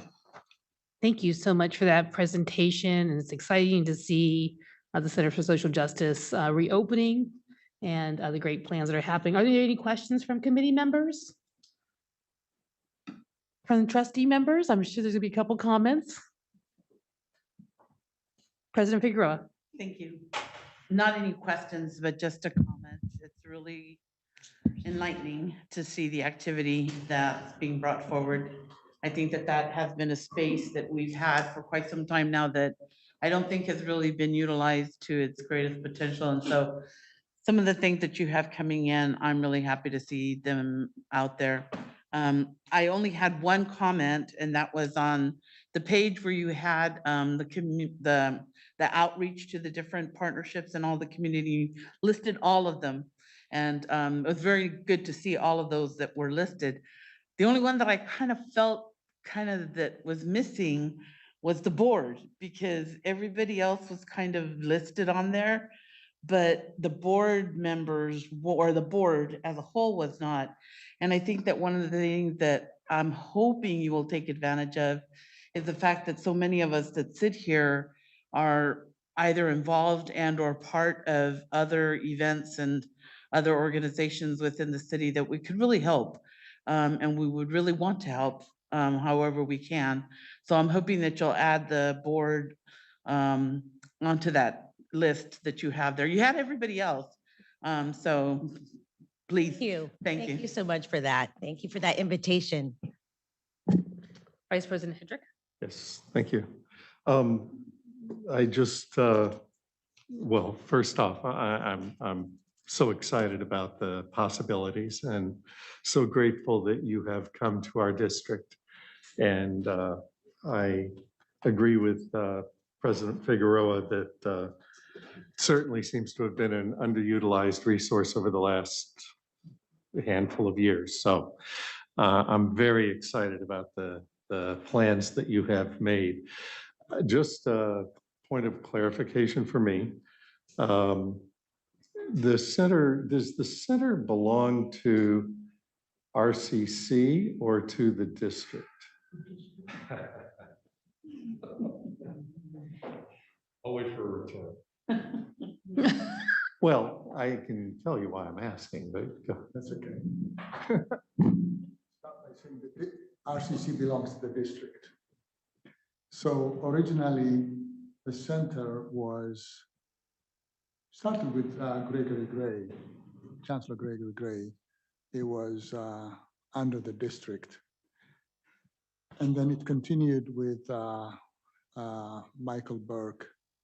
And during the time when Michael Burke was there, he discussed, I was the president of Riverside, he discussed whether we should have it in Riverside. And so we started organizing it within Riverside as part of placed in Riverside, but having the reach that was presented by the director to have access to the various colleges and even have collaboration with other agencies. Now, it was with under that for maybe 2 or 3 years. And then when we organized the district strategic plan and organized the advancement and ed services, we thought that perhaps we could bring it back to the district and have a focal point to serve all the colleges and that's what it's doing now. Now, I'm not so sure. I think that we can, as I said, always that in the process of, bringing things to the center and sending them back to the college, we're always experimenting with where we are much more effective. I don't think it reduces any level of participation in Riverside. I'm hoping that it will increase the participation of the other colleges and the other institutions around us.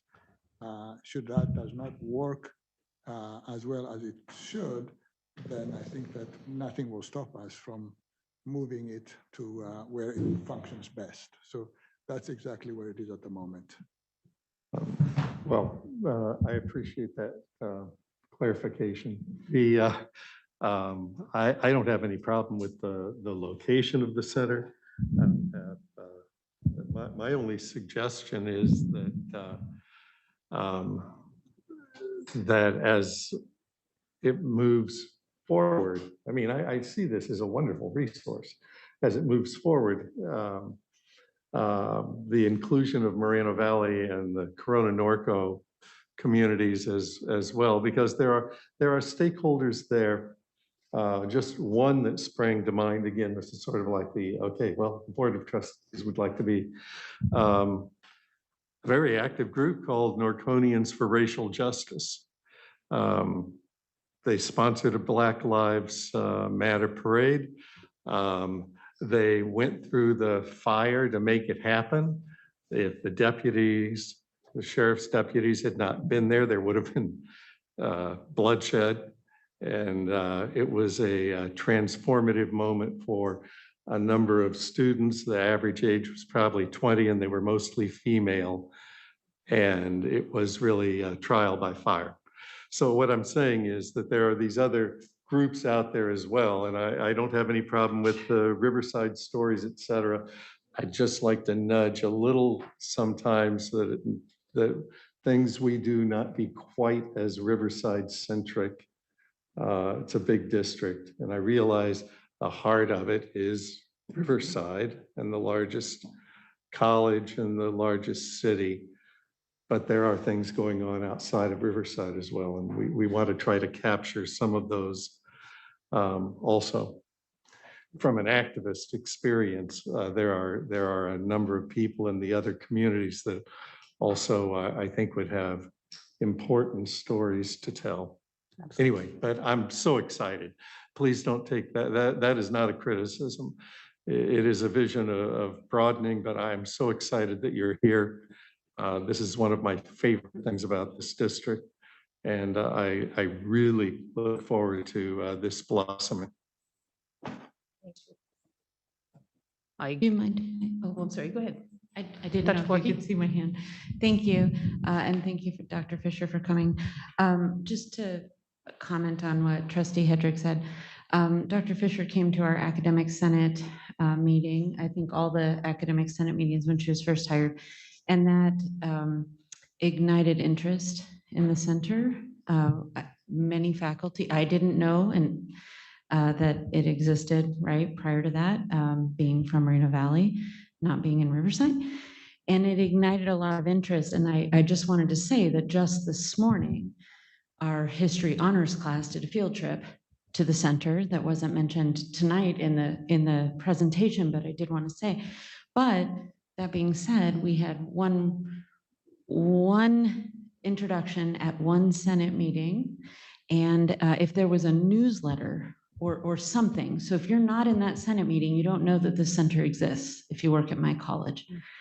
And thankfully, Ann Fifely, our curriculum chair that I think you all are familiar with, teaches the honors history class, and was sitting in that room and arranged the field trip for students who had to drive themselves all the way there. One student had zero transportation and had to miss out on it. Another one got a little bit lost, even though she was right across the street. None of the students had ever been to a museum before, right? We forget that. They'd never been to a museum. And so this is a big deal for our community. And while I appreciate that you came to Senate the one time, I haven't received an email since. The larger faculty population at Moreno Valley has no idea of this happening. Hopefully Anne took some pictures, or Professor Fifely, sorry, took some photos and can share it, but I don't know how, I hope that we can build momentum, and I hope we can build that relationship. And we don't have vans in our college. We have nothing. Students have to drive themselves or carpool or figure some way out to get here.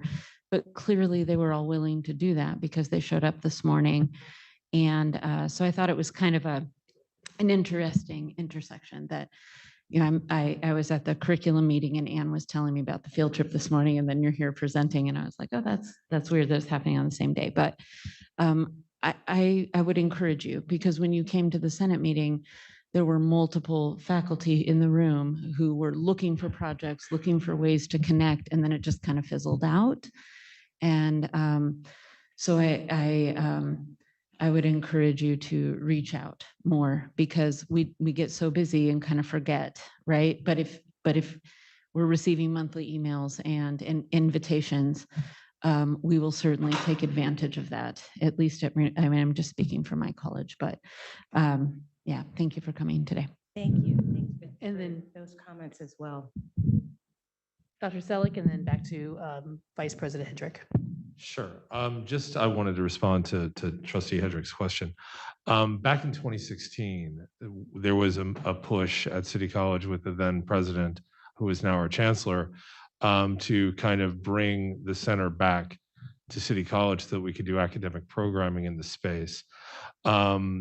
There was a lot of kind of missteps and false starts. Part of it was due to the fact that we did not have a consistent person at the helm that was overseeing the center and could function in the way that Dr. Fisher can, which is very helpful for all of us.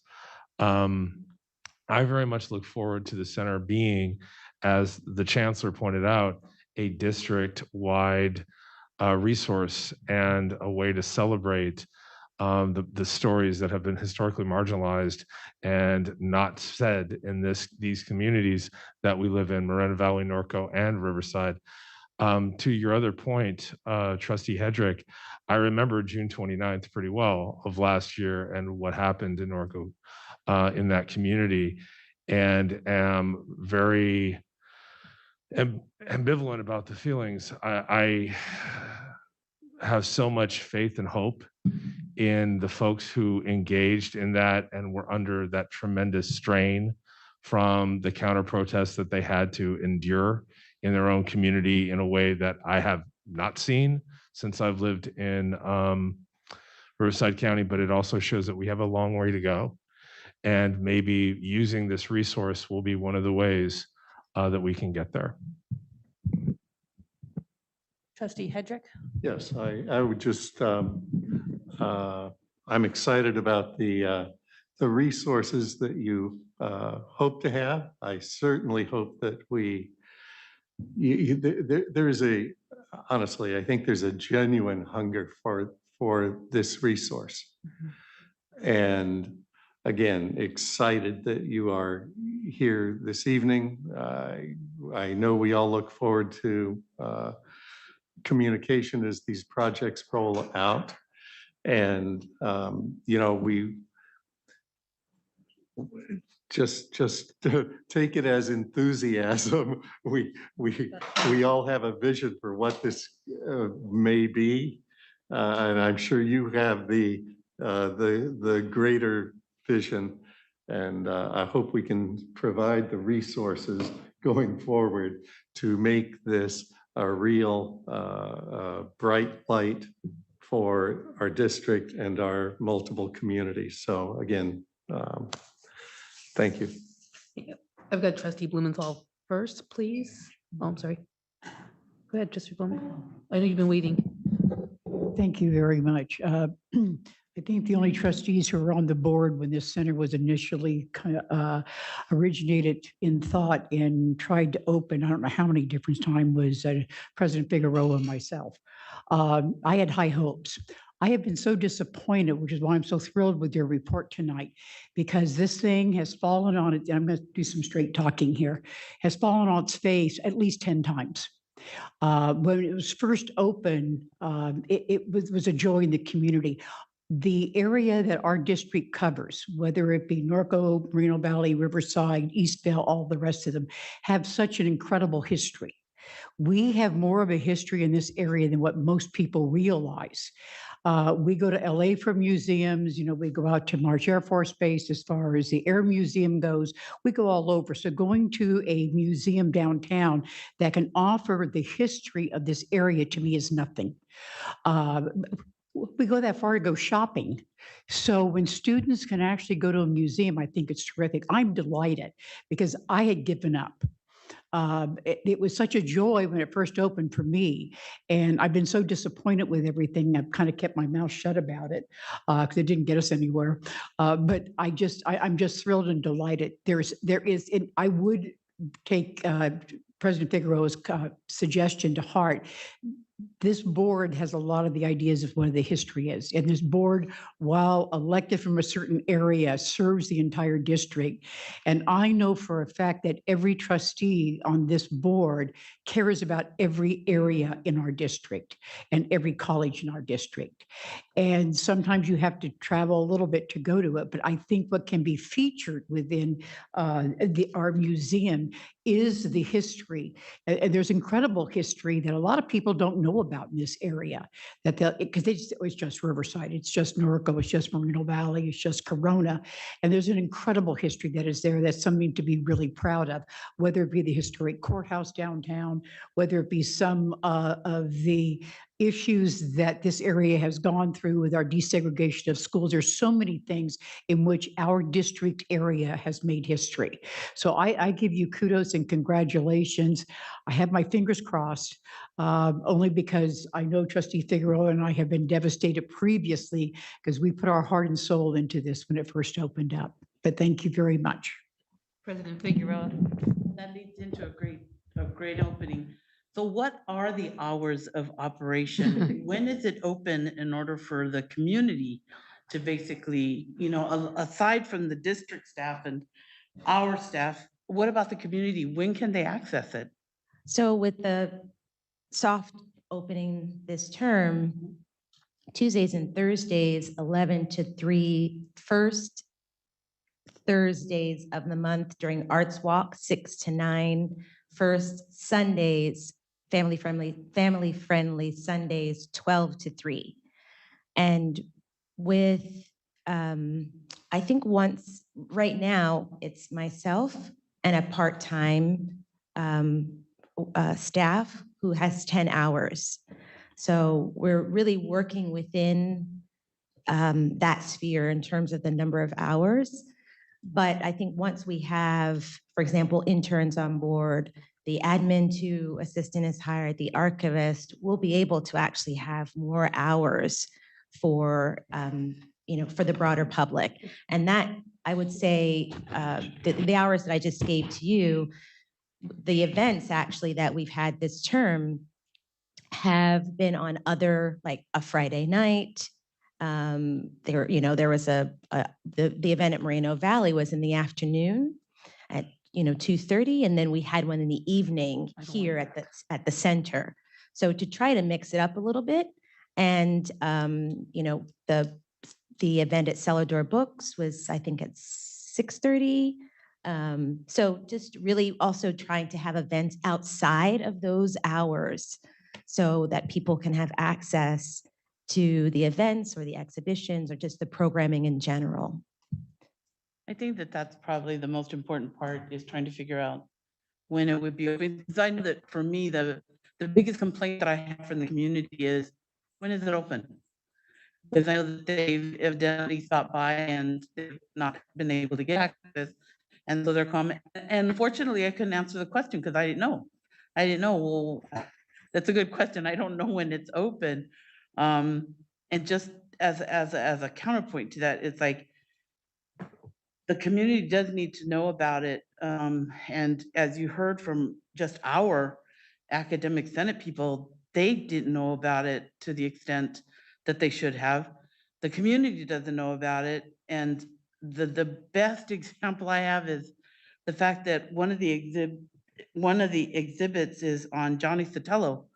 And Johnny Sotelo's sister, the youngest sister, didn't even know about that exhibit. The only reason that she knew was I had invited her to the chancellor's party that one year, and she came, and I showed it to her, and she had never seen it before. Overwhelmed. This was the first time she had seen it, and she's family, So again, definitely look to us for communication on whatever it is that you need. And I think, as Trustee Blumenthal indicated, there's not one person on this board that wouldn't be ready to help you with whatever you need. So thank you. And again, great presentation. Thank you so much. Thank you. Just before we wrap it up, I just want to thank you again for your presentation. We're so happy to have you here in our district. I know you came during the pandemic, or maybe just before. I'm trying to remember exactly. During the pandemic, which, obviously makes it a difficult thing to be able to get out in certain times, with all the challenges that we have. Something I didn't see in your report that maybe you might want to consider for the future is perhaps having an advisory board of different community leaders. And I hope that's a piece that you'll bring in, and maybe you'll allow us to help bring some folks together that would be wonderful advocates for the center. And then the second piece, with regards to President Figueroa's question about hours, I'm wondering if there's not something within our work program over at the colleges, maybe tied to history, that perhaps we can maybe do something, just a suggestion of funds there, even maybe possibly through apprenticeship or something in the future. So Dr. Fisher did mention the interns who are going to be placed through there. Maybe just a couple more sentences on that would help, because I think it addresses your question. Okay. Trustee Bakar.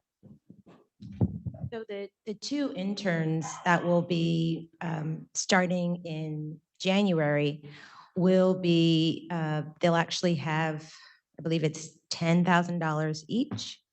And it's through the California Youth Leadership Corps, or the Community Action Leadership, I'm forgetting the A, I'm sorry. Academy, thank you. Kala. Dr. Parissa Clark is actually the faculty lead on this particular grant. Say no more. So, so I'm really actually looking forward to having the interns actually start. And I mean, I think there's a range of what they can actually learn at the center. I also just wanted to speak to the advisory board, your comment about the advisory board, which is part of the vision to both have an external advisory board and an internal one. So just to let you know that is something that I have been working on as well. Thank you. All right, with that.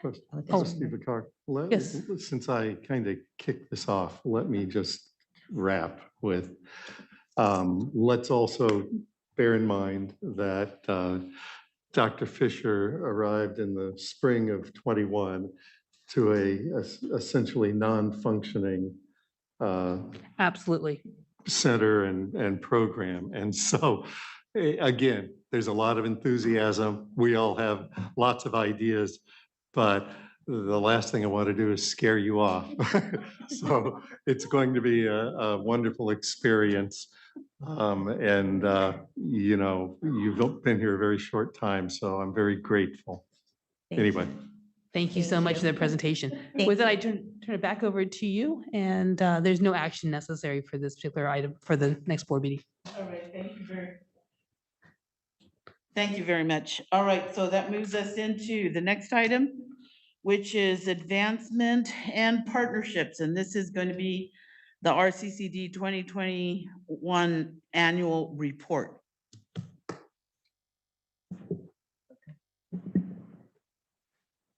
Yes, Vice Chancellor Goldware. Good evening. Thank you again. In an effort, in front of you this evening is the 2021 annual report. And at this time, I'd like to ask Executive Director Chris Clark to share some highlights of this effort, including a number of the things that Dr. Fisher has just shared and the efforts that will be promoted through the annual report in promoting that, and the plans to use and promote the continuing efforts across the district. Chris? Thank you, Vice Chancellor Goldware. I'm grateful for this opportunity to address the Board of Trustees to present the 2020-2021 Riverside Community College District Annual Report. You should have received a printed copy of the final draft of the report in your board packets. And we have a PDF copy of it on the monitors. I will ask Robert to scroll slowly through the report as I am speaking to you tonight. The annual report for this past year is a departure from the format and function of previous annual reports. Last year, we noted that the annual report was sent to the California governor, cabinet members, and state legislators, and our U.S. senators and congressional representatives, along with many of their staff. It was sent locally to the county supervisors, mayors and city council members, chancellors, superintendents, presidents, and educational leaders in our region, as well as other influential leaders in the communities we serve. So in this 2020-2021 edition of the annual report, we have highlighted the specific legislative and budget issues that are affecting our district, colleges, faculty, classified professionals, and especially our students. You'll notice the student testimonials and stories about how the funding we receive is put to good use. We have addressed each of the issues that are included in the district's legislative agenda.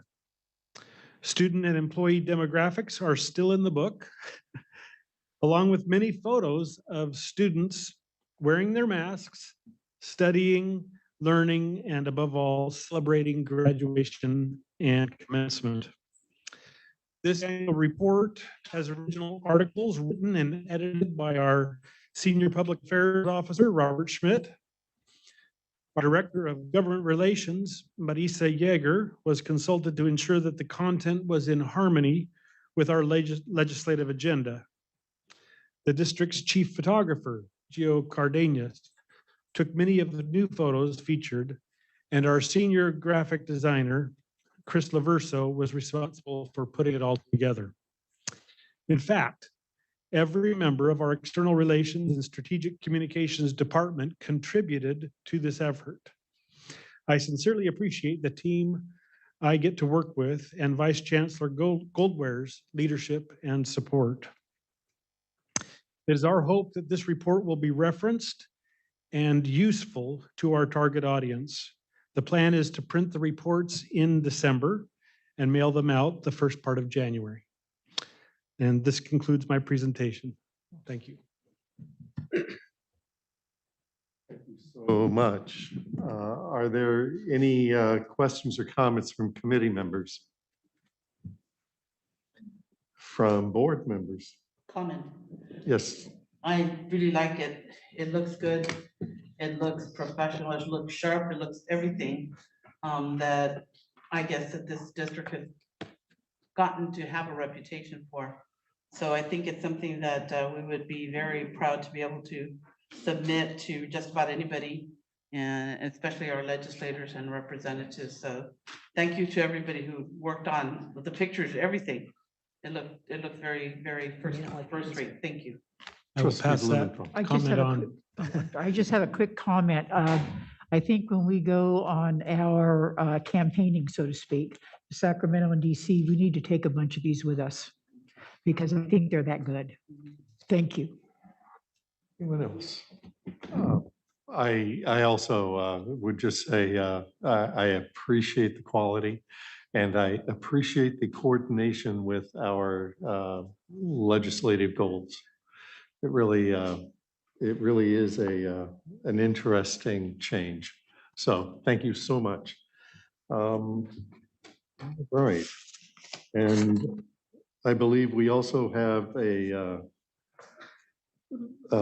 presentation on the RCCD Foundation, the annual update. Vice Chancellor Goldware, did I miss? We one? do.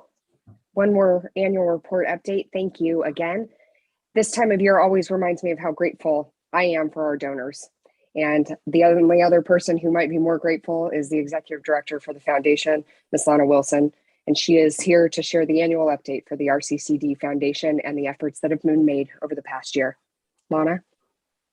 Thank you, Vice Chancellor Goldware. I hope you can all hear me. Good evening, trustees, chancellor, district and college leadership. I'm Lana Wilson, executive director for the foundation. And I'm pleased to once again provide this annual update on last year's progress and outcomes in bringing in philanthropic support for our colleges. Next slide, please. This is a snapshot of our fundraising outcomes from the 2021 fiscal year. Our fundraising goal for last year was 1.6 million, and we more than doubled that.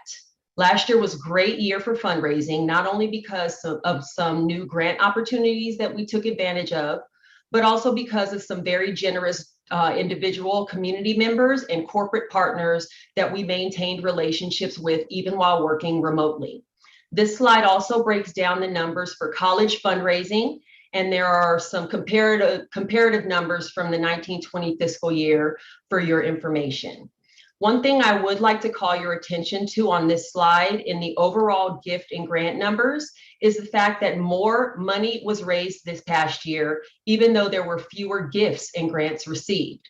This is the result of a deliberate strategy to maximize our fundraising efforts and focus them on pursuing larger gift and grant opportunities instead of pursuing large numbers of small opportunities. I am committed to getting the biggest bang for my time, and with limited staff in the foundation office, the best way to continue increasing our fundraising outcomes is to be deliberate in our focus on larger opportunities. So far, so good. Next slide, please. In this and the next several slides, I'll share some select accomplishments that I'm very proud of from last fiscal year. First, I'm really proud of the pivot that we led at the start of COVID, when it was clear that our in-person President's Dinner events would have to be canceled. Thanks to our collaboration with the colleges and the agreement and assistance from our college presidents and their teams, we executed 3 successful virtual Giving Week events. Fundraising results from each of last year's events is on this slide. We did so well with these events last year that we decided to do them again. And we're currently in day 2 of RCC's Giving Week. I hope you all will plan to make a contribution if you haven't already done so.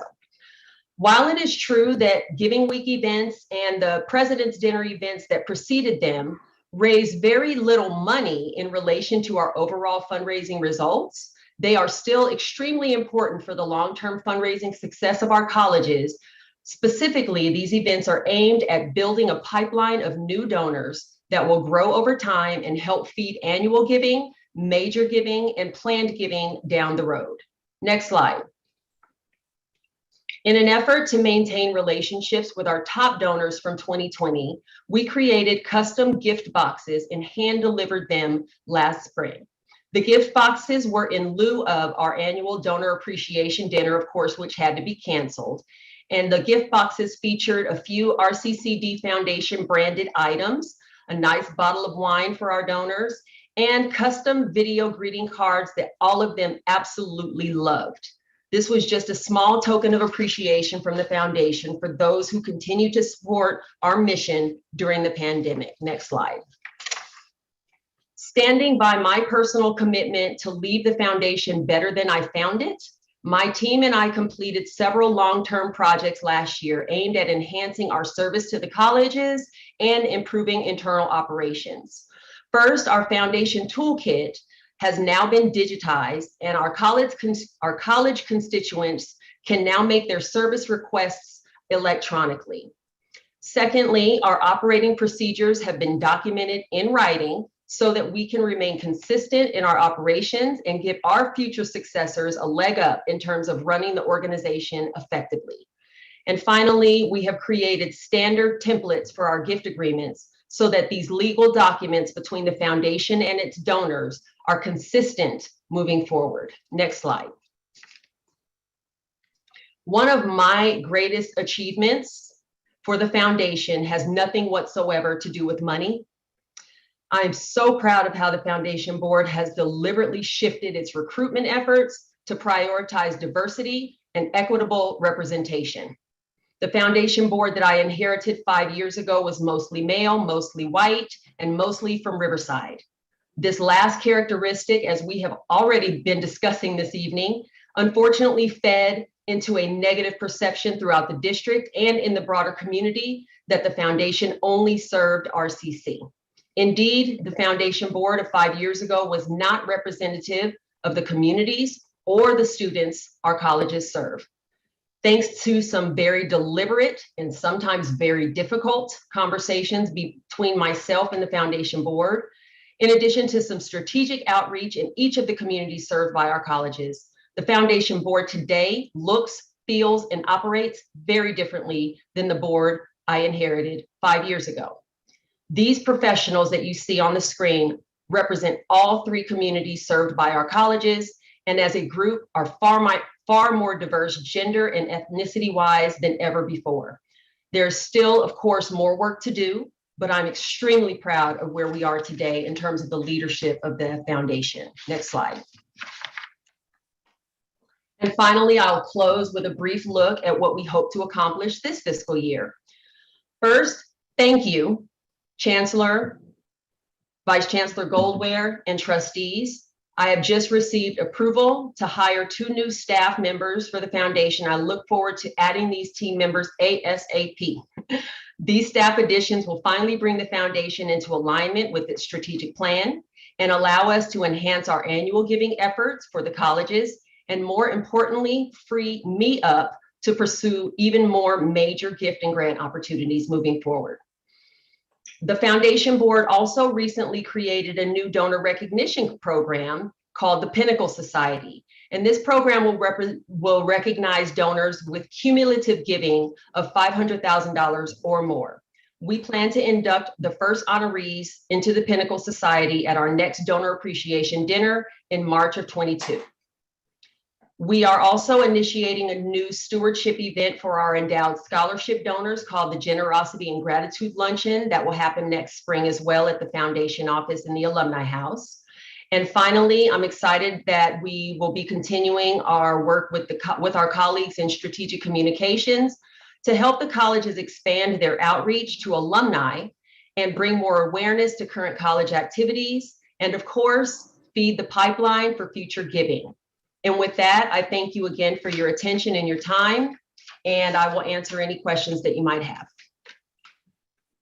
Thank you so much. Are there any questions from committee members for either Ms. Wilson or Ms. Goldware? From board members? Well, we're very excited about the next year and looking so forward to continued success. Thank you very much, Ms. Wilson, for you and your team. Looking forward to even greater results with your expanded team. Thank you. And with that, that concludes advancement and partnership. It does. Thank you so much, Vice President Hedrick.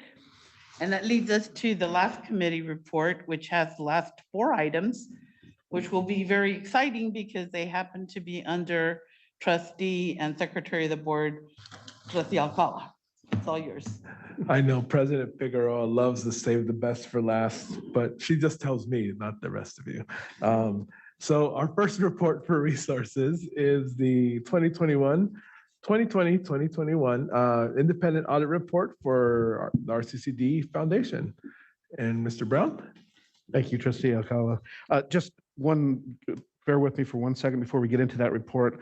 I wanted to just take a second to thank personally John Garrity, our controller, and Misty Griffin, our accounting services manager, for the extraordinary effort that they expended putting this information together under very trying circumstances. We're down a few people. We're down our payroll manager and our director of business services, bigger and better things at Brown Valley. And putting long hours to try to keep these things on track required a lot of effort on their part. So I'm really thankful for that. In addition, their staff and the teams at the colleges all contributed, including at the foundation as well. So thanks to Lana and her team, as well as financial aid directors and the VPs of business services and their folks for helping out. Thank you for the combined effort to put this thing together. And so now on to the first report before the committee this evening is the independent audit report for the foundation for the year ended June 30, 2021. Carly Walton of the audit firm of Clifton Larson Allen is here to present the report. So Carly, it's all yours. Thank you. Good evening.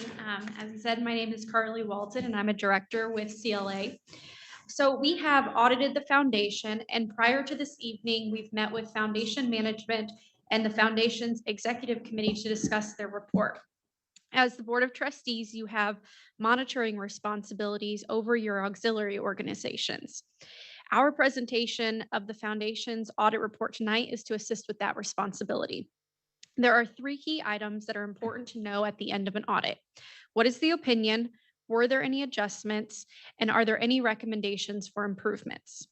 We are happy to report that the foundation has received an unmodified opinion and there were no audit adjustments. We did issue an internal control letter related to 1 item, the timing of recording new charitable remainder trusts. The second report that I'm presenting this evening is actually 2 reports in 1. In accordance with Proposition 39, districts issuing general obligation bonds with a voter approval of 55% or more are required to have these audits completed. The first half of the report is the financial statements for the bond construction fund.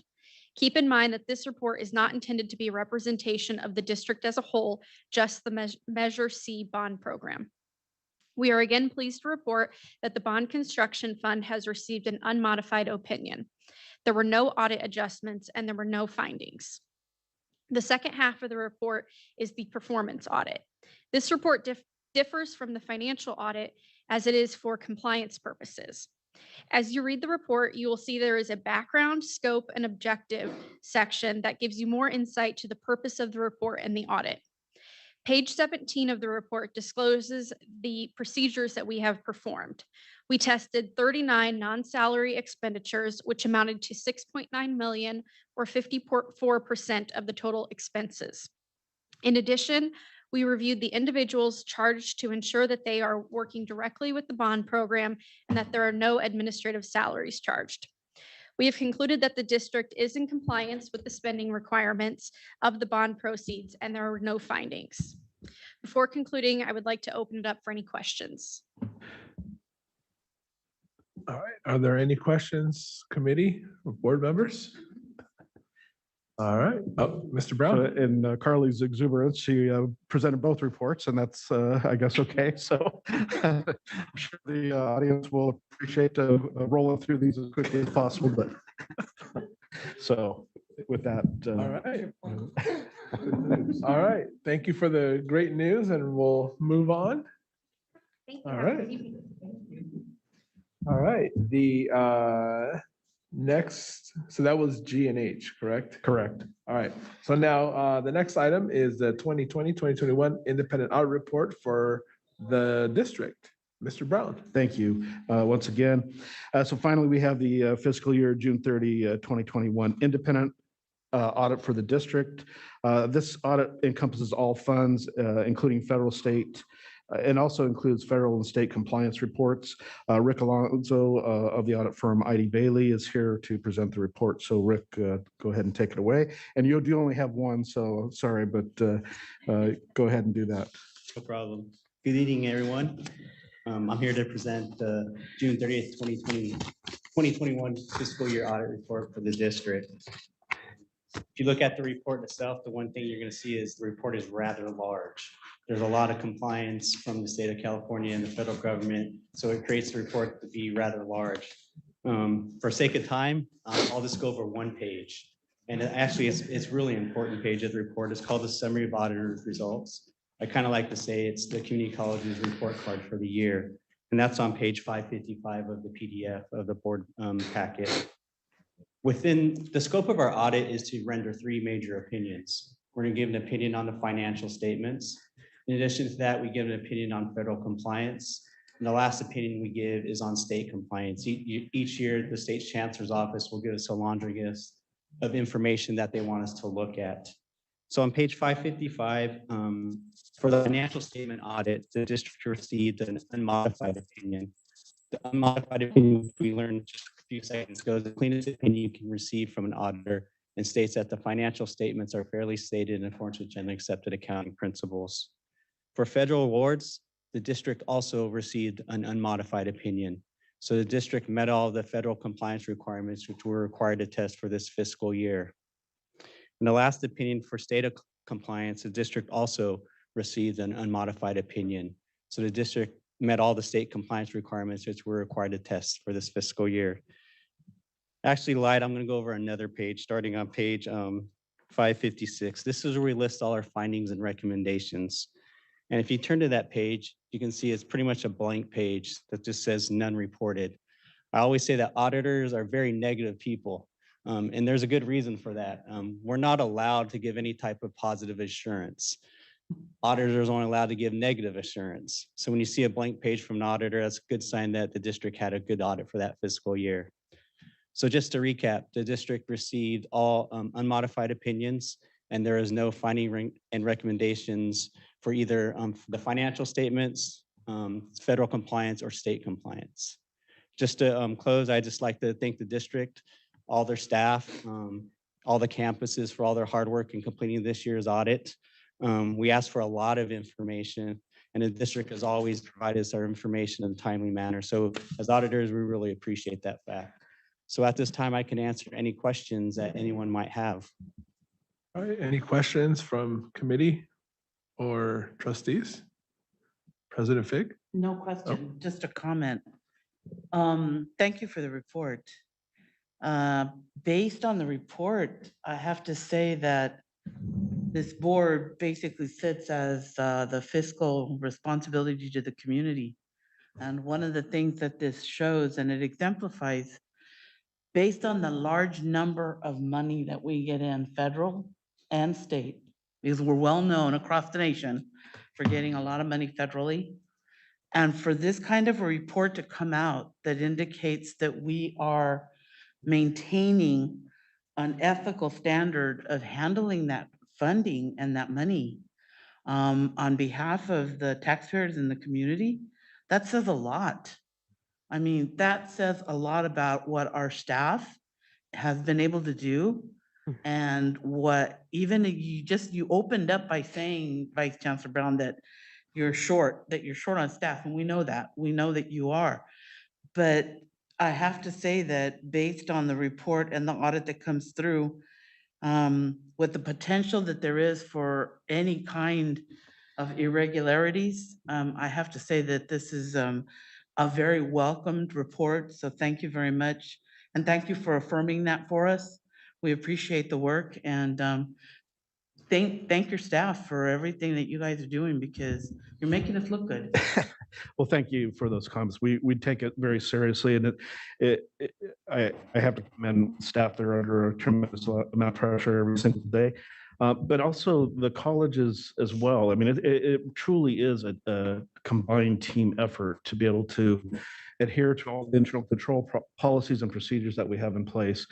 As much as it is painful at times and it slows down the process, it's a necessary function of what occurs in the protection of public funds and we take our fiduciary responsibility seriously, and we get a lot of assistance and help in achieving that throughout the entire district. So it's really a combined team effort in that regard.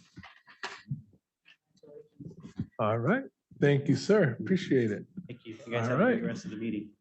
And we move on to the last report, which is the Project Nexus update. Mr. Brown. Okay, so IT reports now to Ed Services. So our ABC for IT is here, Chris Blackmore, to provide an update on our Project Nexus ERP implementation and status. Thank you, Dr. Kim. Just a little background about the project to start out with. So RCC selected the Campus Nexus suite of applications from Anthology in the spring of 2022 or 2020, which seems like 100 years ago, but was just last year. The scope of the project was the replacement of our current student information system, which we currently use Illusion Colleague. Also the complete replacement of our human resources and financial functions of that colleague system as well. Also within that scope was the addition of what we call a customer relationship management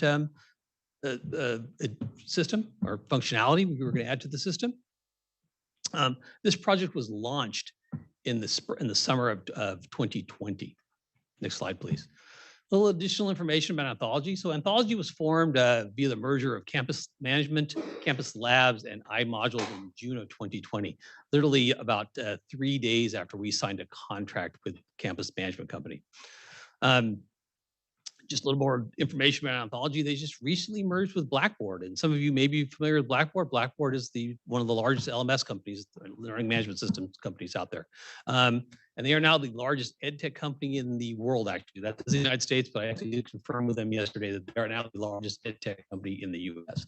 And just a little note on that they are completely focused on the higher ed market. They're even going so far as to divest the pieces of Blackboard which are focused on the K-12 space.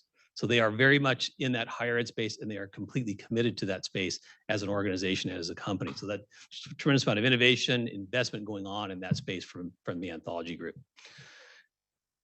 Anthology did rebrand their product line since we've been involved with them. What we knew as Campus Nexus Student is now known as Anthology Student, and Campus Nexus Engage is now called Anthology Reach. That's a CRM product. And the Campus Nexus HR and Finance is now known as Anthology Finance and HCM, or Human Capital Management. The last time I was here, we were talking about the completion date, and if you all remember, we were we had to modify that to what we call the late December of 2022. So as a progress, we're about 50% of the way through this project, in terms of the tasks and milestones. We are currently meeting all the established project milestones, and we are on track at this point to meet that completion date. Anthology students. So where are we at with the student product, right? So right now we are in what we call the data spin validation phase, right? And data spin validation is where we take our production data from our colleague system and we push that into the Anthology system. And then we go through a series of testing or validation exercises to make sure that everything is working accordingly. If we find errors or problems, we go back and we fix those, and then we go through that process again. It's an iterative process. Now, I will point you to those numbers that are up on the board there. Those numbers are from before Thanksgiving. And yeah, they're showing 1%. Currently, that number is over about 20% now. and we are making progress against that number, you'll notice there's a relatively high failure rate on that. That's to be expected as we go through this process. Like I mentioned, it is an iterative process. So we take what we learn and we go back and we update the information. So it is an ongoing process. We work with the groups throughout the colleges to make sure that they're completing those validation tasks and doing that forward. And it's an ongoing process that we're currently kind of neck deep in right now. So next slide, please. So anytime we come across an issue, we track that issue. So we determine what's going wrong or what the issue is. We assign that to a person for resolution. That gets resolved before we go through the next data upload process. So that's an example of our current issue tracking that we're going on. You'll notice that most of those are assigned to a guy by the name of David Sievert, who happens to be the anthology data specialist. Most of our issues we're seeing at this point actually have to do with the data extracts that we pull out of Colleague. So we'll go back through an exercise to correct that before we go into the next spin cycle. Integrations. So just beyond our core ERP system, we have lots and lots of different things that have to connect to that system. We have stuff like our on-base document management system. We have our Canvas, our learning management system that all need to exchange data back and forth with our ERP system. So we have a series of package integrations, which are basically out of the box type of integrations that we do with Anthology. We have 7 of those identified in this project. So far, 3 of those have been signed off by RCCD. We anticipate that in the first part of January, we'll have the other 4 of those signed off and ready for work. A lot of you in this committee or in this group may be familiar with EduNav. EduNav is a student educational planning software. Anthology has some similar functionality. So we have established a committee to look at that and determine whether we can move forward with the Anthology product or how we need to address or maybe retain EduNav potentially. A little bit going on with my staff. My staff is going through database training. So they are going through a process to familiarize themselves with the new technology, get ready and understand the database and all of the different elements that they can do that. They're also going through what we call API training, which is a way that they can integrate the new ERP system with the other systems and how they can exchange data back and forth. So that actually is going on this week with my staff. Lots going on in the IT arena with this project. Next slide, please. So there are functionality gaps, to be 100% transparent here. We've seen issues with curriculum and scheduling.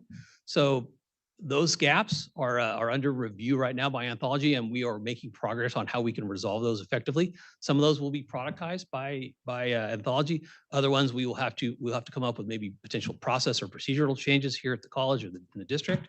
And we are working. There's an active ongoing process that is addressing those. Another one is the Cal ISTER or the Promise Grant. Those specs are under review with Anthology, and it looks like the Cal ISER part is actually going to become part of they're going to productize that. So that's a very positive. Some of the upcoming topics in this area we're looking at here is faculty authorization codes, enrollment management. We're going to see some major changes there. And also revenue and budgeting by department are some issues we have to address as we move forward with this new system. Slide, please. Upcoming activities. So the things we have going here in the next couple of weeks is we have some focused working sessions. The financial aid group is looking at their data validation. We're spending a tremendous amount of time with them to go back and forth on that and make sure that they get all their validation tasks complete. We're looking at the student accounts, the billing method and the configuration of that is happening. We're also doing a review of the transfer credit process and how that's going to work with the Anthology products. We do have ongoing check-in sessions for all for issue resolution. So there's an open call that we have on Mondays and Wednesdays, I believe it is, where the Anthology team makes themselves available for a couple of hours. So any of the RCCD staff can get in touch with them. They can work through issues. They can demonstrate things, and they can go through the entire process to help resolve any of the kind of issues we're seeing as we go through this data validation and configuration phases. Next slide, please. So I mentioned the Anthology Reach product. So the Anthology Reach is what we call a CRM. And a CRM is a customer relationship management. It's something that's used for engagement, outreach, those types of things. And we divided that into 2 phases. The first phase was the outreach and recruitment phase. That has been, and it was in limited use. That is now being rolled out to a larger audience at the colleges.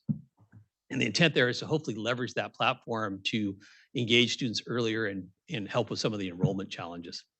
Phase 2, which is the case management and student success modules, has been placed in a holding status until the go live of Anthology Student.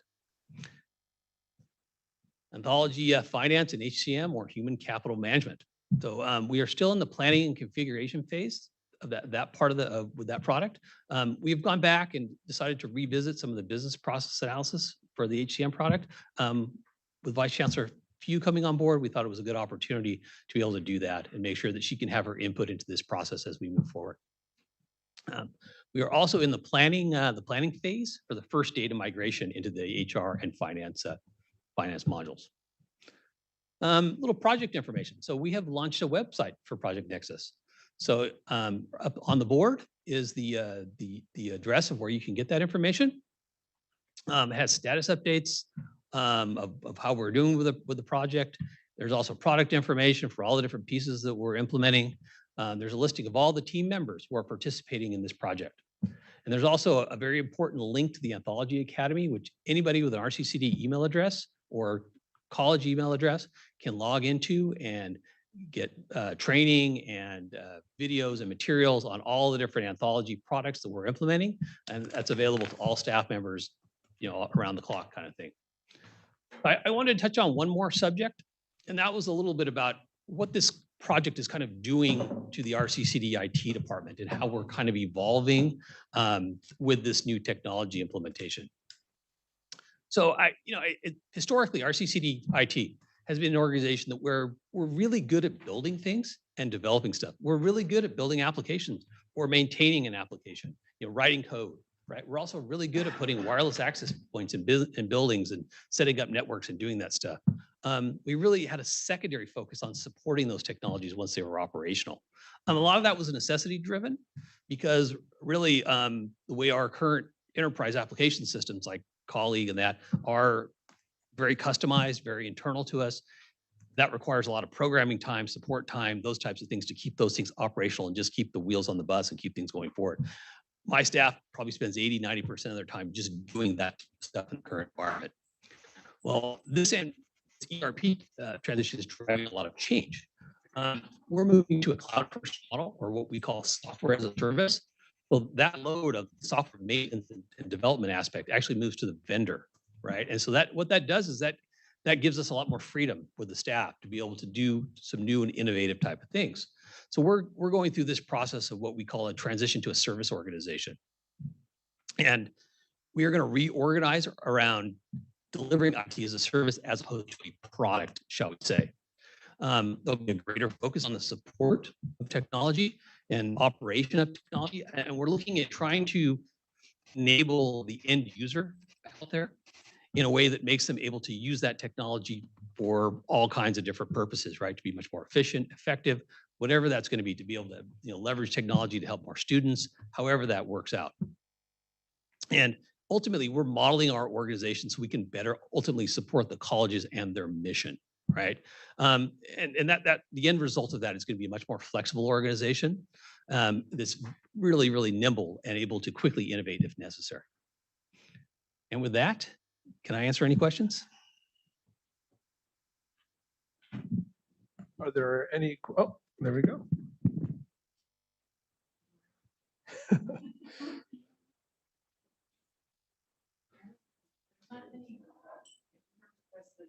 And to get it to work, which is a little strange. Thank you.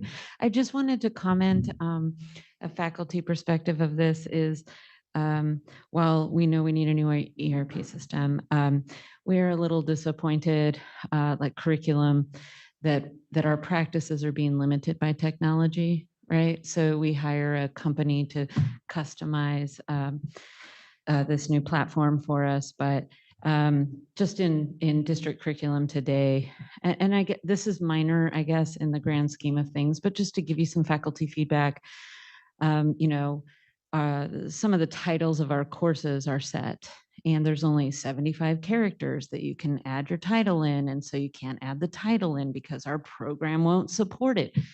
But it's customizable, right? We're supposed to be replacing Curricunet with this new ERP that's all about higher education, and they can support it. And then we're learning they can't. And so there's all these workarounds, right? There's Band-Aids, of course, we'll find Band-Aids, but it is incredibly disappointing when we have our standard operations that are now, there's, roadblocks. We can't do what we're supposed to do. We don't know how to put the titles of our classes in to this new if they exceed 75 characters and they're like, well, maybe we can have this separate. I don't even fully understand the workaround. But I just wanted to give a little bit of feedback that it isn't all rainbows and sunshine, right? Like it isn't customizable in the capacity that I interact with this or hear about the interaction with this. And so I just felt compelled to share that with you, that it isn't all smooth sailing and that we hope to have a system that supports our way of operating rather than having to change our way of operating to support the limitations of technology. It's a little bit disappointing. So I did want to share that with the board, that not all wonderful. And that concludes my comment. Thank you. All right, go ahead. Yeah, I'm just, what is the EduNav Review Committee? It's a group of individuals that was put together on the business side of the house, right? So it consists of the vice president of student services in Norco College. It consists of some deans, some counselors, educational advisors, those who primarily deal with EduNav on a daily basis. And they're doing a side-by-side comparison of the functionality to determine, what's the best way to move forward, right? And to be transparent, anytime we have a bolt-on system in IT, that creates challenges in terms of the maintenance and the long-term operation of that. So where we can, we like to pare down those integrations, but the intent is never to lose functionality, right? So we take a very honest review of that when we look at it. So that's the intent of the committee. Okay, and is Anthology Student this information, is it something that's going to what is the function of it exactly? Like, does it? So it replaces all the backend functions of what you would know as like web advisor, colleague, those types of things. So all that backend function, it's the entire core of what we do from an IT standpoint, like the primary systems. I mean, it is a complete swap out of that. Okay. I mean, it's probably the largest IT project this district has ever undertaken.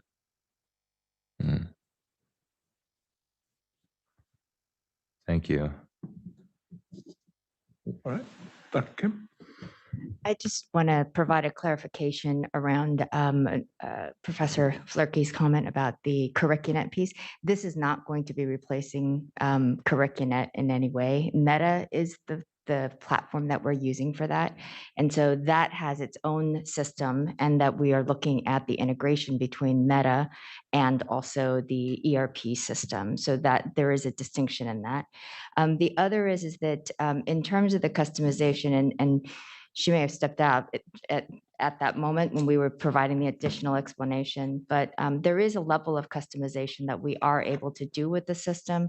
We did come up with a solution per the committee, and so that recommendation was to be able to use an additional field to be able to house the entire length of whatever the title of the course needs to be, because we recognize that it is important to make sure that the faculty work is captured in that manner, and that information would then be used to generate the reports.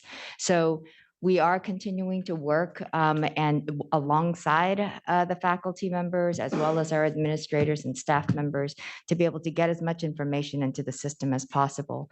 But she is correct that it is going to change some of the processes that we currently have. And unfortunately, those are the moments then it's really going to be far more difficult. And we are going to come up against those moments as we continue to move forward in this transition. Okay. Any questions, comments from trustees? All right, Mr. Harris. Now, there's a federal, I don't know if it's a mandate or it's something else, but there's a federal mandate that says that textbook costs should be listed in the schedule of classes. So right now, I've been informed that the district is not able to do this because of problems of communication between believe the student information system and what we're using currently. So will this yeah, I know I'm not saying it right. Are you referring to the zero cost textbooks? Yeah. So that is a capability of the current system, right? So we can, that functionality has been built out. I mean, no, that was state legislation, but there's also a federal mandate about labeling and textbook costs and the actual schedule of classes that we're not able. I've been informed we're not able to abide by. I don't know if I guess I can email whoever and find that out. If in th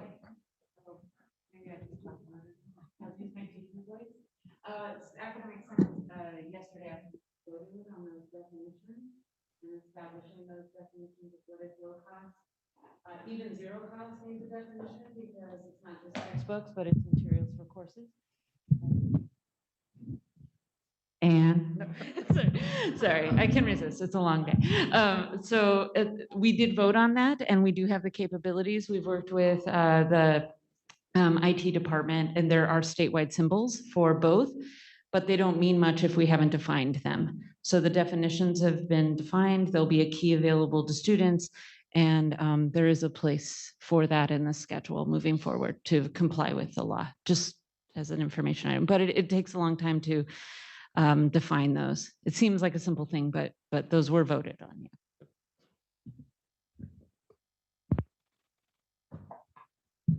All right.